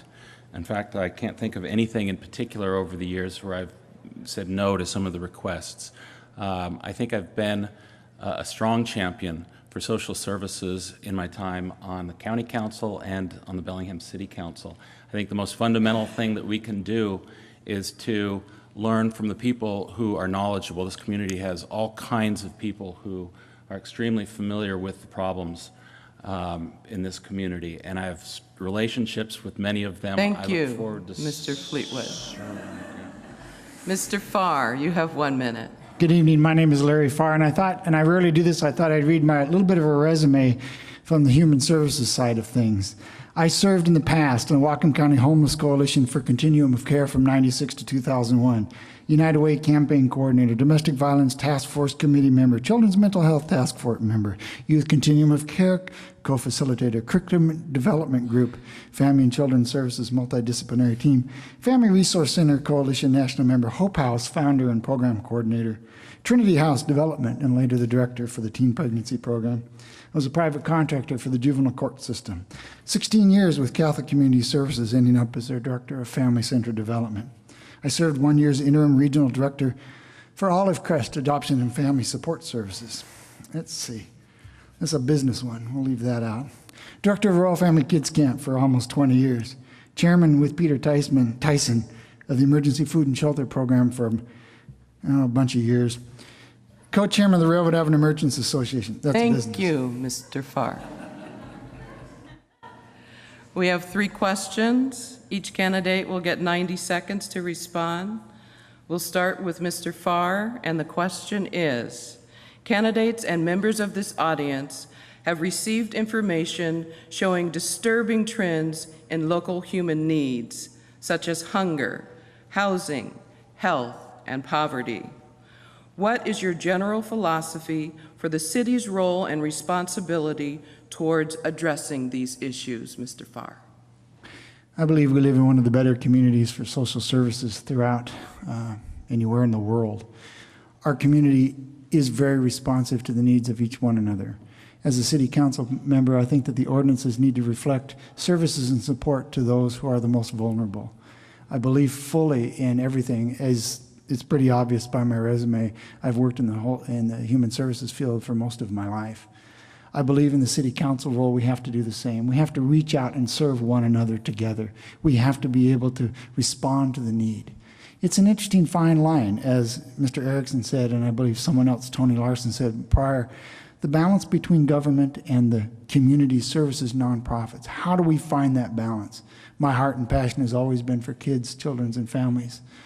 I even taught in your core program. There's 3 core groups here tonight, and I spent 11 years as an adjunct at Western Washington University teaching in the Human Services program. It's important that we serve as a community each other. That includes government. We have to look at the dollars we have, and it'd be unrealistic to say we have enough dollars to do everything. But a certain portion of what we do must reach out and serve the community members. Thank you, Mr. Farr. Mr. Fleetwood, would you like the question repeated? No, that's all right. Well, I'll repeat one of the answers that I gave on the online questionnaire. I think one of the most fundamentally important things that we need to do as a society, and that's federal, state, and local level, is to reverse the national trend towards continuously increasing income inequality in our society. And I think one of the ways that we can do that is to support candidates for all levels of office who oppose corporate personhood, who support increased funding for public education, who support meaningful campaign finance reform to reverse this trend towards a growing plutocracy and restore democracy. That's a fundamental thing that can happen that we can all partake in. I think at the local level, we have to have strong relationships with the people who provide the programs, and we need to learn from them. Most of us in the Bellingham City Council are lay people. We're not experts in the area of social services. We know a bit from our work on the council, but primarily we need to be responsive to and receptive to the proposals that are made for people who work on the front lines so that we can help them build sufficient capacity to address those problems. Thank you, Mr. Fleetwood. The second question, and again, you get 90 seconds to respond, and we'll start with Mr. Fleetwood this time.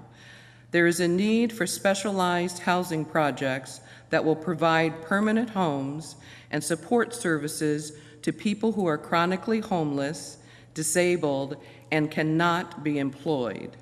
What will you do to actively encourage the development of much of these projects in the neighborhoods where they may be sited? Well, again, going back to my theme, being responsive to the people who are familiar with how you go about increasing those capacities. I can tell you that in my work on the Whatcom County Council, my work on the Bellingham City Council, I've been supportive of a whole manner of different programs and proposals that try to address homelessness, housing issues. I was the co-founder of the Countywide Housing Affordability Task Force, which painstakingly, after many, many meetings, attempted to come up with meaningful recommendations for how we can increase affordability in our community.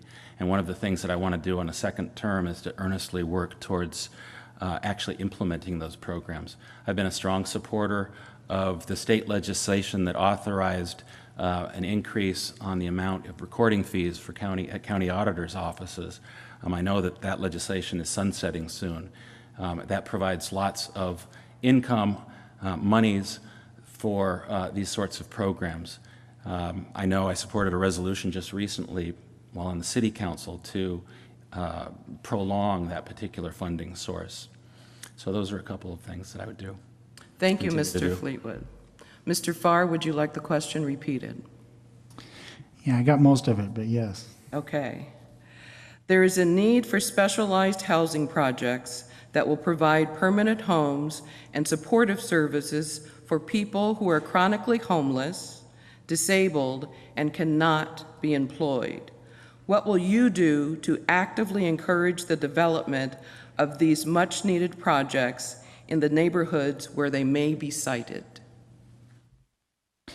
I've helped develop housing programs in the past, and it's a difficult task in many ways to move this forward. I agree with what Seth had to say pretty much about the legislation that's coming down and how we have opportunities to spend certain dollars in certain ways. But what it really takes is it takes an active council member to be out in the community, working amongst the community, working with the nonprofit organizations, those who have specialized in housing pieces. At Catholic Community Services, we have a large Housing in the Archdiocese Housing Authority component that we do to reach out and respond to the need. The chronically homeless is an interesting population in itself. And the word chronic is in there for a reason. How do we provide long-term housing becomes an interesting piece in that, because a lot of what you find in the community is people say, I don't want it in my neighborhood. And how do we break down that and educate together with the nonprofit organizations as well as county and city government to educate the community on what the needs are for one another? It gets into a heart piece of individuals and how we support one another. We really must step up together to serve the mentally ill, the chronically homeless. Right now, our economy is struggling tremendously, and by the numbers you shared with us when you sent this around, show that we have a huge need out there. Responding to that means taking a look at the budget, evaluating what we can do through the grant program and the homeless coalitions and how we support one another, fulfilling some of the responsibilities of the CHAT program. Thank you, Mr. Farr. The next question, and we'll start with Mr. Farr for the first response. In 2010, the Bellingham Food Bank responded to more than 100,000 visits by distributing 1.5 million pounds of food. This year, the need continues to grow. How can local government best support our community's hunger relief programs? Mr. Farr. I think we need to look at how we budget allocations and support throughout the county. Not just, Mike, you do a fabulous job with the food bank and all the programs that you serve, and you serve, is it 9 or 11 different food banks throughout the Bellingham thing? I served on a committee that helped work to remodel the food bank downtown. There are going to be increasing needs. We are going to have people who are hungry, and it's not the chronically homeless as much as it's the lower middle class and the middle class folks. As jobs become harder, we need to work in a couple of different ways from the council level. One is through supporting the human services dollars that are allocated out. The second is to continue to support the development of more jobs in the community. It's not all about jobs, but we need good jobs in this community that can provide a livable wage for people. And that means being active on the city council to reach out to the businesses and to encourage them to provide opportunities for them to be successful as well, so that we can have additional dollars, additional support, additional jobs for the community that can reach out and provide some of the needs as we look at the homeless and as we look at the housing pieces. The food bank issue becomes really neat. We need to, not neat, that's a bad word. Isn't it fun to be on live TV and mess up with your speech, Seth? You're doing fine. Oh, thanks, bud. I appreciate it. It's really an incredible opportunity, each one of us in our own lives, to donate to the food bank. It's each one of us to give. We need to encourage them, the community as well, because it's not all specifically government's responsibility, but should be a big Mr. part of Farr. that. Mr. Fleetwood, would you like the question repeated? I think I got it. One important thing, again, hammering on my theme, but partnerships, relationships with the people who provide services. Again, those people that are on the front line, understanding with some degree of precision what it is they need and how it is local government can help. I'm sort of left of center in my political philosophy. I think I take a broader scope of what I think are appropriate governmental services. I think assisting in this sort of way is entirely appropriate. So I think after learning how local government can help, how we can perhaps consider increasing resources over and above what we've given in the past, I'm certainly open to doing that and considering that. I know that we're about to go into a new budget cycle this fall. I hope that I'll be hearing from many of the people who actually work on these issues so that we can find out what needs to be in our budget. That's the most fundamental thing that I can say. I certainly think that there's no scenario where Bellingham and Whatcom County should have hungry people. And to the extent local government can assist, we should. And I'm confident we will. Thank you, Mr. Fleetwood. Now each candidate will have a 1-minute closing. You can use the time for closing remarks or a rebuttal. Since we began our opening with Mr. Fleetwood, we'll allow Mr. Farr to have the first closing. Well, thank you for having us tonight, and thank you for being here and being involved in your community. I've spent most of my life trying to reach out and serve other people. I think that that's something that each one of us ought to do. Professionally, I've developed just endless nights of programs, and I've been nothing but blessed in that process. And I say that because I'd like to encourage each one of you, here in the room as well as at home, if you can provide for someone, if you can reach out and make a difference in someone's life, I'd ask you to do that. That's what's important with us in humanity and individuals. My role has been to serve people, to serve kids. I serve on the Hospice Foundation Board. I've served from the very, very young to the very aged. My goal in life is to continue to support people. I'd like to be able to do that from the city council position. I think that's the next bet, to try to provide ordinances that can allocate dollars and to support each one of us the very best way that we can. Thank you, Mr. Farr. Mr. Fleetwood. I would appreciate your consideration of your support. As I said at the beginning, I've been a long, reliable, responsive champion to many of the needs that are expressed by the agencies in this room or the sponsors of this forum. I know that I'll continue to do so. I think I have a body of experience and many examples where I have supported the social services in our community for many, many years. There was reference earlier to the mental health sales tax on the county. I was one of the 4 people, a bare majority, who supported that to generate between $2 and $3 million a year for mental health services in our community. As I said, I supported a number of items that have come before the council, the county and the city. I've always been receptive to recommendations that are made, and I'll continue to do that. Thank you. Okay. Mr. Fleetwood. This was the City of Bellingham Council at Large, Mr. Larry Farr and Mr. Seth Fleetwood. Thank you.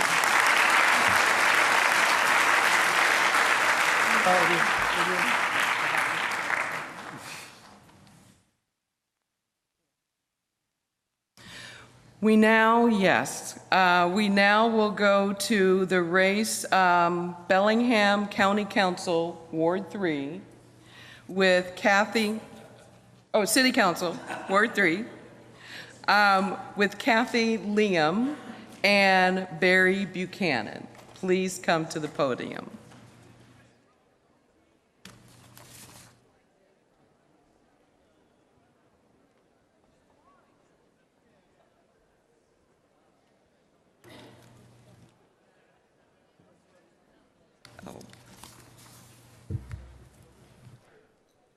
The format will be the same. You will have a 1-minute opening, followed by 3 questions with a 90-second response per question, and then a 1-minute closing. We will start with a 1-minute opening with Mr. Buchanan. Well, good evening. I am City Council Member Barry Buchanan, and I'd like to thank all the organizations tonight that have sponsored this forum, and I'd like to thank BTV 10 for bringing it out to the public. It's really been an honor to serve as your City Council representative for the past 4 years. I've been able to work with a lot of different individuals and organizations and really establish some good relationships. And that's really what it takes when we start addressing all the issues that we're talking about tonight, is having those kind of relationships out in the community where we can make a difference. I know my wife and I took on we're music people from a church, and we took on the kind of a role of putting on a show in 2009 and 2010 that benefited Interfaith Coalition. And it was a community variety show, and it was just a wonderful experience. We were able to help out the Interfaith Coalition, and plus we had a food drive that night for the food bank. So I thank you all for being here, and I ask for your support. Thank you, Mr. Buchanan. Ms. Liam. It's Kathy Lehman. Lehman. It's okay. And I apologize for being late. I heard a rumor that you called our name earlier, so I'm sorry I wasn't here on time. I am Kathy Lehman, running for the 3rd Ward seat on City Council, and I am a graduate of Western, a nonprofit director, a sustainability advocate, and a downtown resident. And I'm running with a fresh perspective and new energy on critical issues facing our city. The top 3 things I'm concerned about working for are downtown economic development, including recruiting high-wage jobs to our urban core, citywide, but especially the urban core that's been overlooked so long. Livability in our neighborhoods, especially ensuring transportation choices for all of our citizens, and cleaning up Lake Whatcom drinking water quality faster and more affordably. I've been working on economic development issues in our community for over 10 years with Sustainable Connections and FutureWise, most recently, also the Lighthouse Mission, Whatcom Volunteer Center, and the Opportunity Council. Thank you, Ms. Lehman. The first question for this evening, and you'll have a 10-second response, and Ms. Lehman, you'll get to respond first. In 2009, Bellingham City Council adopted 9 legacy and strategic commitments to guide city planning and activity. Strategies include supporting safe and affordable housing, increasing living wage employment, and support services for low-income residents. What will you do or recommend to help ensure the city honors these legacies? Did you say I had 10 seconds to respond? 90 seconds. Oh, 9, okay, thank you. Good. He did say that. Because I'd have to do a lot really fast. In particular, those 3 items. Well, we have a lot of legacy statements, and reading over them, I love them. They're fabulous. They're exactly the kind of community that we want to have. I think what we need to be careful about is trying to spread ourselves too thin and doing everything at once. And something that is really important is having a focus on our top priorities. For me, I'll be very clear, that's drinking water quality. We need to leave a legacy of clean drinking water for our children. But after that, definitely issues that affect our more vulnerable populations like affordable housing are the safety net in our community. And we know that a large portion of our community are needing these kinds of resources. So I would put a lot of attention into the legacy statements that affect our ability to meet the needs of all of our citizens. I think affordable housing is probably one of my higher priorities when it comes to these legacy statements that you've referred to. I could go through, I think there's 12 or 14 of them. And I'm going to speak briefly about transportation, real briefly apparently.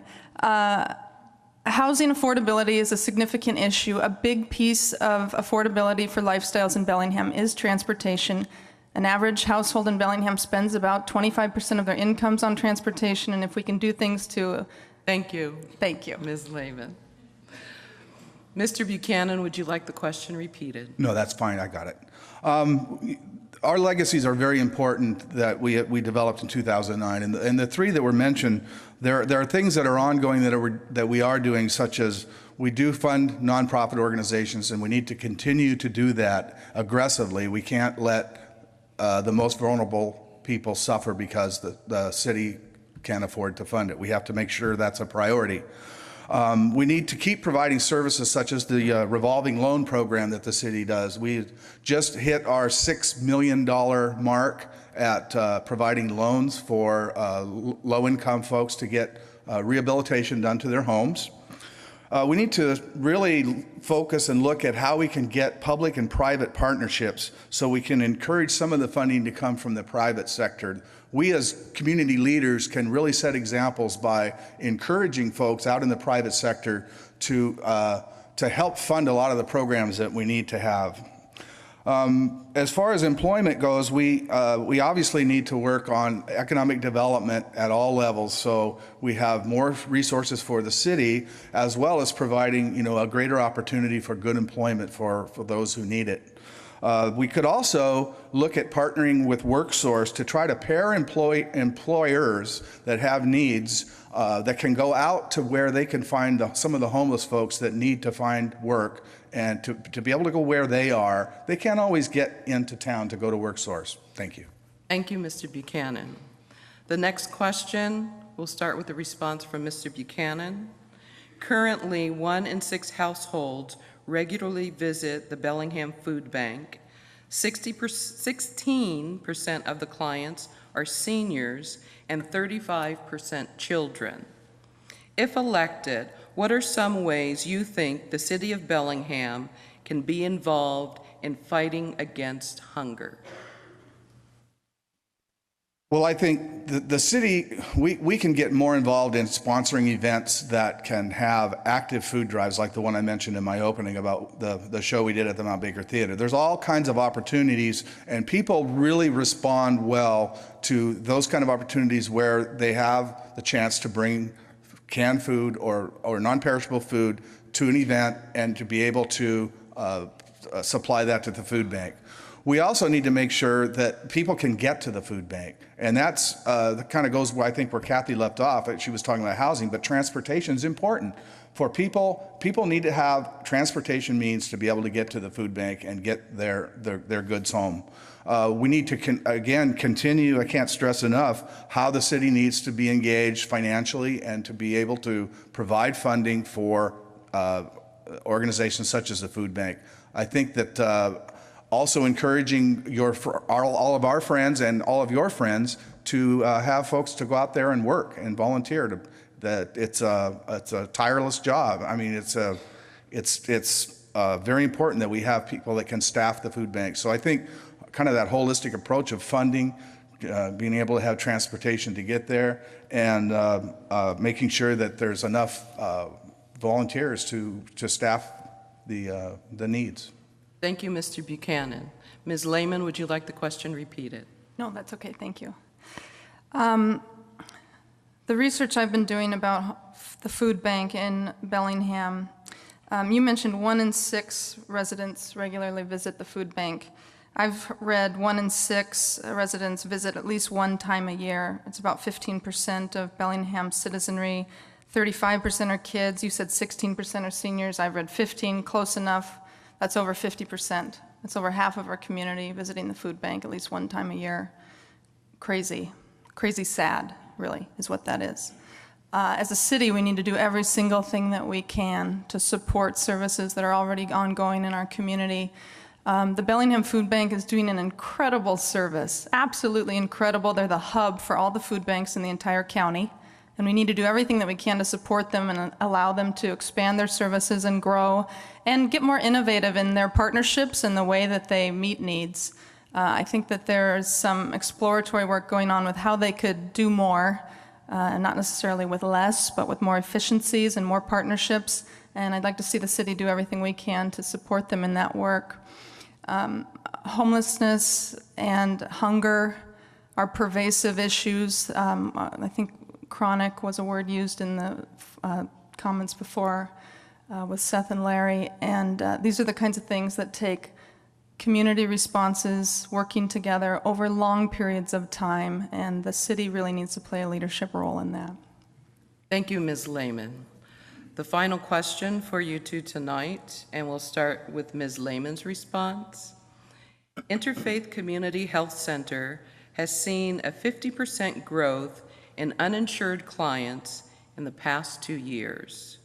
State and federal support for uninsured is decreasing in some areas and uncertain in others.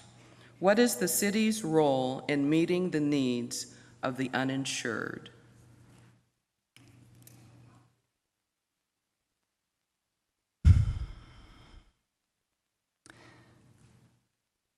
This is a toughie.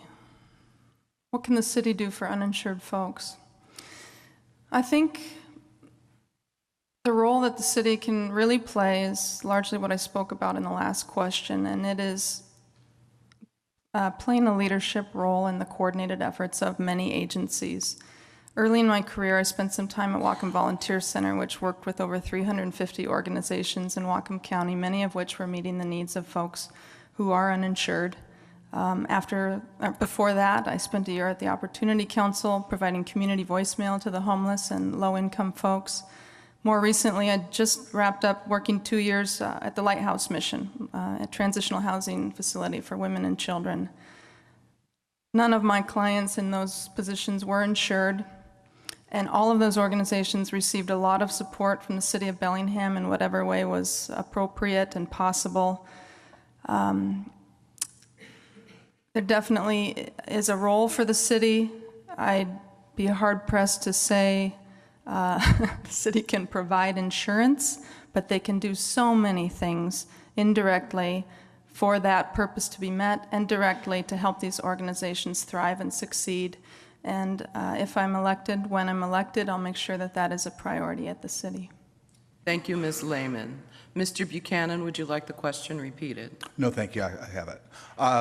Again, you know, all three questions, my top response was being able to help fund organizations that can help support the people that don't have insurance, because the city cannot provide insurance. But what we can provide is, as Kathy said, we can provide leadership, and we can encourage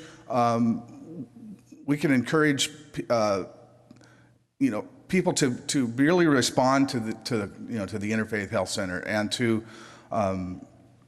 to get community education, get the awareness level up throughout our community that this is a huge problem. It isn't just a problem here, it's a problem throughout our entire country and worldwide. Uninsured medical illnesses that my wife has a fibromyalgia, and we had a period where we went through where we had no insurance, and it's very, very tough to have a lot of out-of-pocket medical expenses. So it's what's critical is that again we help fund these organizations, and that we do everything we can to get the awareness out to the public that there is a problem, and everybody needs to take responsibility for trying to find a solution. It takes all of us, as Hillary Clinton once said, it takes a village, and it is what it takes. Thank you, Mr. Buchanan. Now each candidate will have 1 minute to close. You can use your time for closing remarks or rebuttals. Since Mr. Buchanan got to open first, Ms. Lehman gets to close. Thank you. One of the things that I really am committed to working for in Bellingham is high-wage job recruitment. This is the kind of thing that we just can't afford to overlook any longer, and there will be a positive ripple effect for the entire community if we can put support into high-wage job recruitment, and we have a lot of potential for that. There are many, many possibilities, and I'm really excited about what's possible. Another element of high-wage job recruitment is meaningful employment and living wage jobs, and making sure that the city takes the leadership role that it can in saying we require living wage jobs in our city, we require living wage jobs in our port cleanup, any kind of jobs that the city can oversee, making sure that they're living wage jobs, that they do provide insurance, and that they provide that safety net that we need. I think that my experiences with the social service organizations that I've mentioned have really given me an understanding of what is provided in our community and why they need to be why we need to continue to support them as a city. And I'm Kathy Lehman, running for Ward 3, and I ask for your support and your vote. Thank you. Thank you, Ms. Lehman. Mr. Buchanan. Yeah, I'm going to kind of vary from the typical close of these, and although I would love your vote, what I really would love is your skills and your ability to volunteer in the community. It's when my wife and I decided to throw the 2 shows we did so because we had the ability, the talent, that was our skill set. And everybody in this room and everybody out there in the public has a skill that can go to make a difference in people's lives out there that really need it. And so what I would hope is that you can find that skill. And it only takes 2 other things. It takes whatever skill that you have, and it takes your heart and some passion to get out there and make a difference in the community, because Bellingham is a place that has always taken care of itself, and we need to go that extra mile to make sure that we take good care of those who are less fortunate than all of us. Thank you all tonight.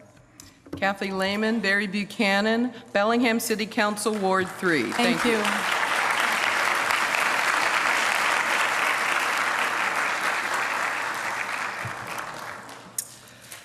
For the final race of the evening, we have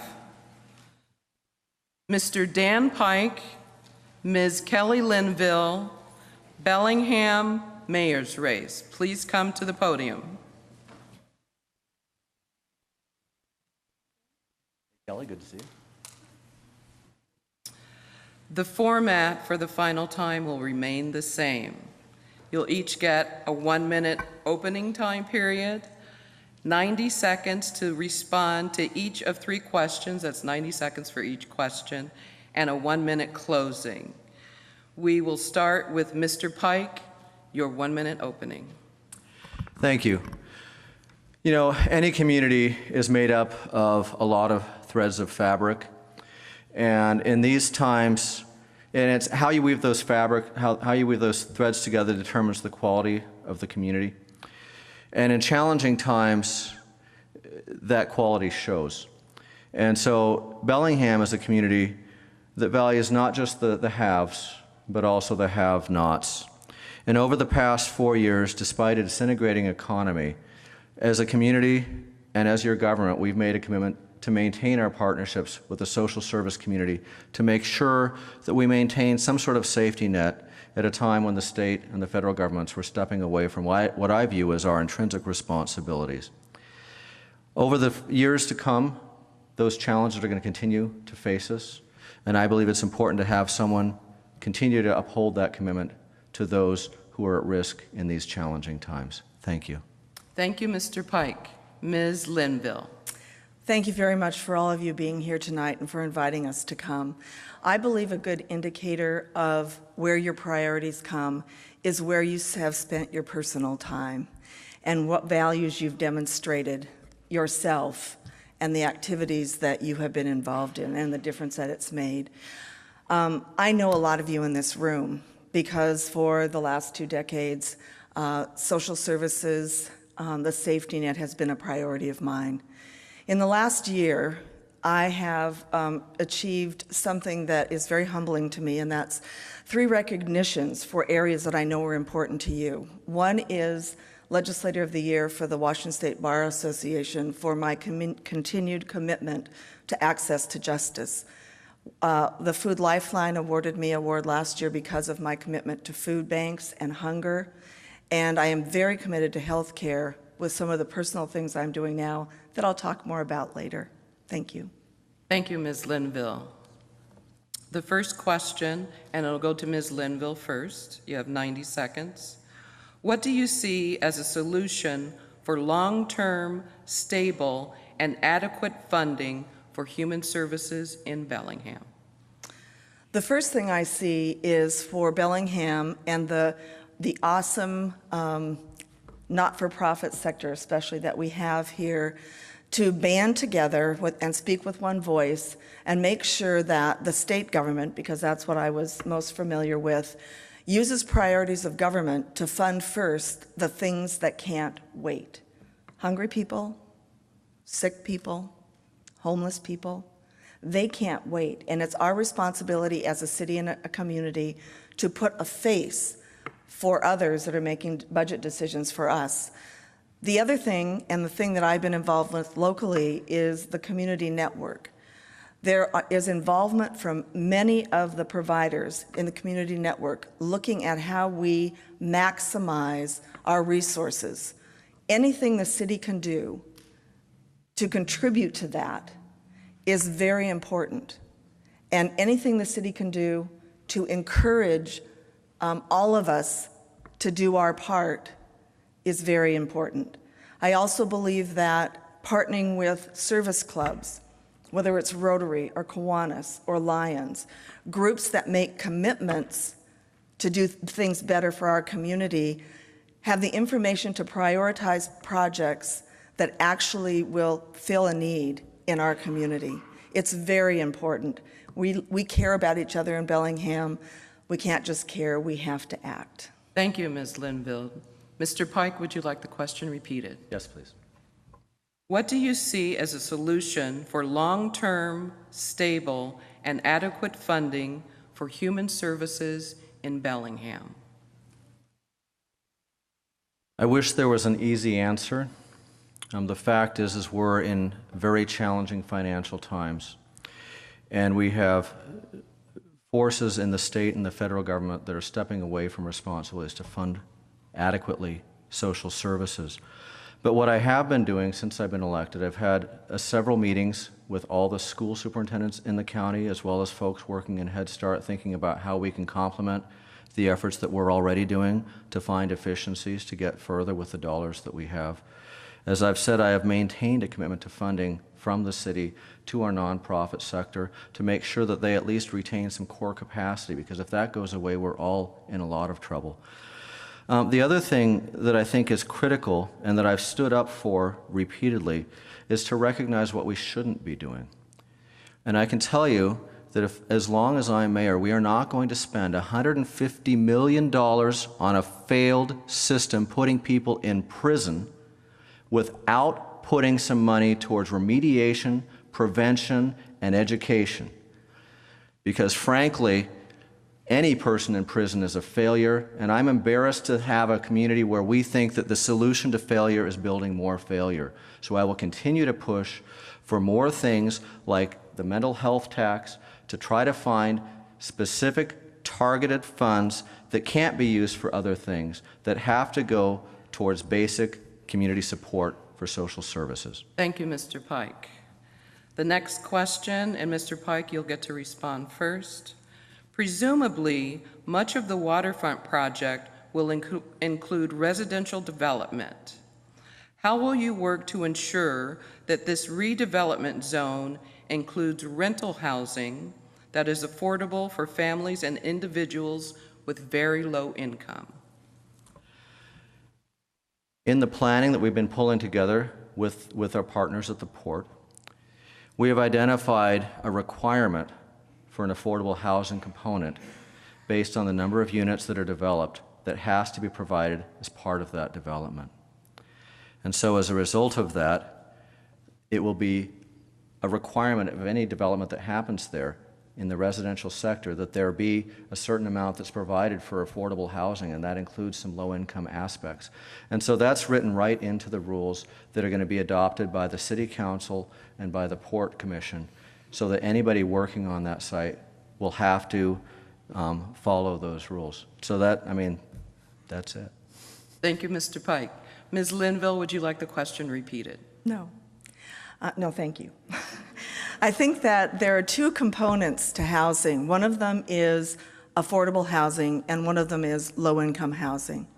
Low-income housing tends to be a government responsibility, though I believe we need to build partnerships and look at what makes housing more expensive so that we can get as much private sector participation as possible.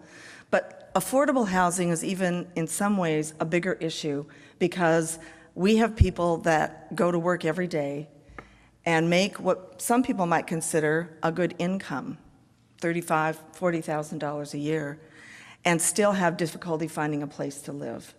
So we have to make sure that the city, and what the city has control over, is the rules, the regulations, the planning, anything that can make it more affordable to build the kind of housing that we want.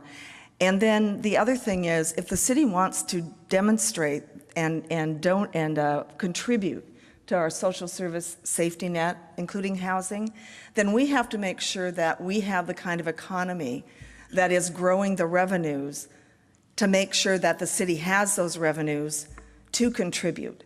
So Bellingham can no longer be the kind of city that does not appear to be business friendly, because those revenues are the connection between, those businesses are the connection between the revenues and the services that we want. Thank you, Ms. Linville. The third and final question, and Ms. Linville, you get to respond first. According to the Gates Foundation and other experts, the first 5 years shape a child's life. Public investment in early learning can prevent serious negative outcomes, including poverty and incarceration. What is city government's role in providing early childhood education for our community's families? First of all, we need to have the revenues to be able to contribute more. I think the mayor has indicated, as I know, that right now we are in tough economic times. But as I said before, children can't wait.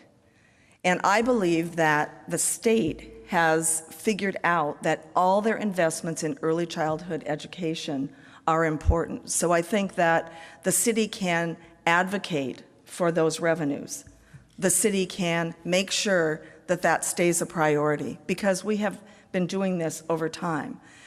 And the city can grow the economy so that when the city has an opportunity to contribute, the city has revenues to do that. And I'm very concerned about the budget that we have now, that we are going to be facing a shortfall that is going to make it almost impossible for us to do what we want to do for those in the community that need our help. Thank you, Ms. Linville. Mr. Pike, would you like the question repeated? Yes, please. According to the Gates Foundation and other experts, the first 5 years shape a child's life. Public investment in early learning can prevent serious negative outcomes, including poverty and incarceration. What is city government's role in providing early childhood education in our communities and families? Well, that's a great question, and I want to thank you for bringing that forward. Bill Gates Sr. is one of my heroes. When I talked before about bringing together the school superintendents, that actually came about. It was actually all the school superintendents and all the mayors at the first meeting, and that was in response to a presentation that Bill Gates had done out at the Golf and Country Club in 2008, where I felt that we needed to be doing more at that time. And so we've had conversations, including Head Start, including the school districts, about how we can partner more effectively. And I think that's what we need to do. And I will say that because the city, you know, I would actually take issue with the charge the city is facing a shortfall. We actually have balanced our budget and done so in a way that maintained our funding in a way that the state and the federal government and most other cities are not doing. We are maintaining our commitment to social services because it is critical. It is critical in this time that we do so. And it is particularly critical that we pay attention. I would stretch a little further from birth to about age 7 or 8. Those are the years that you can make a meaningful difference for less expense. And yet, unfortunately, the state has reduced funding for those very programs. The city is trying to find ways to partner with other groups, to find alternative ways to be more efficient with the funds we do have, so we can do more with less on this very critical issue. Thank you, Mr. Pike. Now each of you have 1 minute to close. You can use it for closing remarks or rebuttals. Since Mr. Pike started with the opening, we'll have Ms. Linville close. Well, thank you very much for your patience being here tonight. The point that I didn't get to talk about earlier was my commitment to access to affordable health care. I have been involved with the Whatcom Alliance for Healthcare Access for a very long time, as well as the community clinics. And while the city can't provide insurance for those that don't work for the city, I have made a commitment to participate in the task force that the Whatcom Alliance for Healthcare Access has put together to see what we can do regardless of federal and state actions. We have waited for probably about 10 years for something to happen outside of our community. And I am completely blown away and appreciative of all the people in this community that are willing to spend their time, give their energy and their ideas to figure out how we can have a community solution to health care access, and we can get it sooner. Thank you, Ms. Linville. Mr. Pike. Yeah, I just want to say my commitment to social justice issues and to this nonprofit sector is real and ongoing and sincere. I have been working in these issues since I was a student, and I have continued working on these my entire life. And I want to recommend a book. It's called Among School Children. It'll really open your eyes to the difference that each of us can choose to make. And I have chosen to make that difference not just in my private life where I've done a lot of volunteering, but also in how I've managed the city to make sure that I pay attention to things like how we maintain this key capacity in the city during really challenging times. And I've done so at some cost. One of the reasons that unions are unhappy with me is they asked me to zero out the nonprofit sector as opposed to cutting some city jobs. I refuse to do so because it was the wrong thing to do. I manage this community for the community. And I will continue doing that because it is critical in these challenging times that we're in right now that we maintain Thank you. those opportunities. Mr. Pike. City of Bellingham Mayor race, Ms. Kelly Linville and Mr. Dan Pike. Thank you. Thank you. Thank you all. Thank you.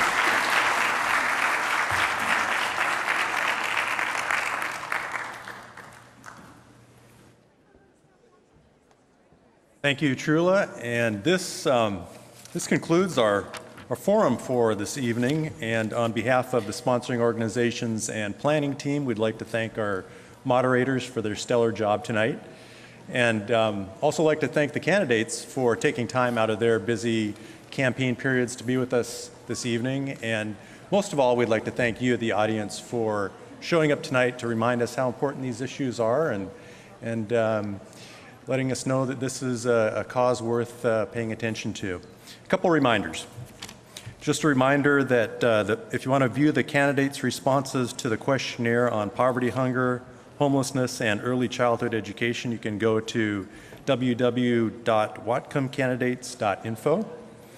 And for data, reports, and information from local organizations working on these issues, you can download the basic needs fact sheet that was sent to the candidates by visiting www.whatcomecounts.org/candidatesforum.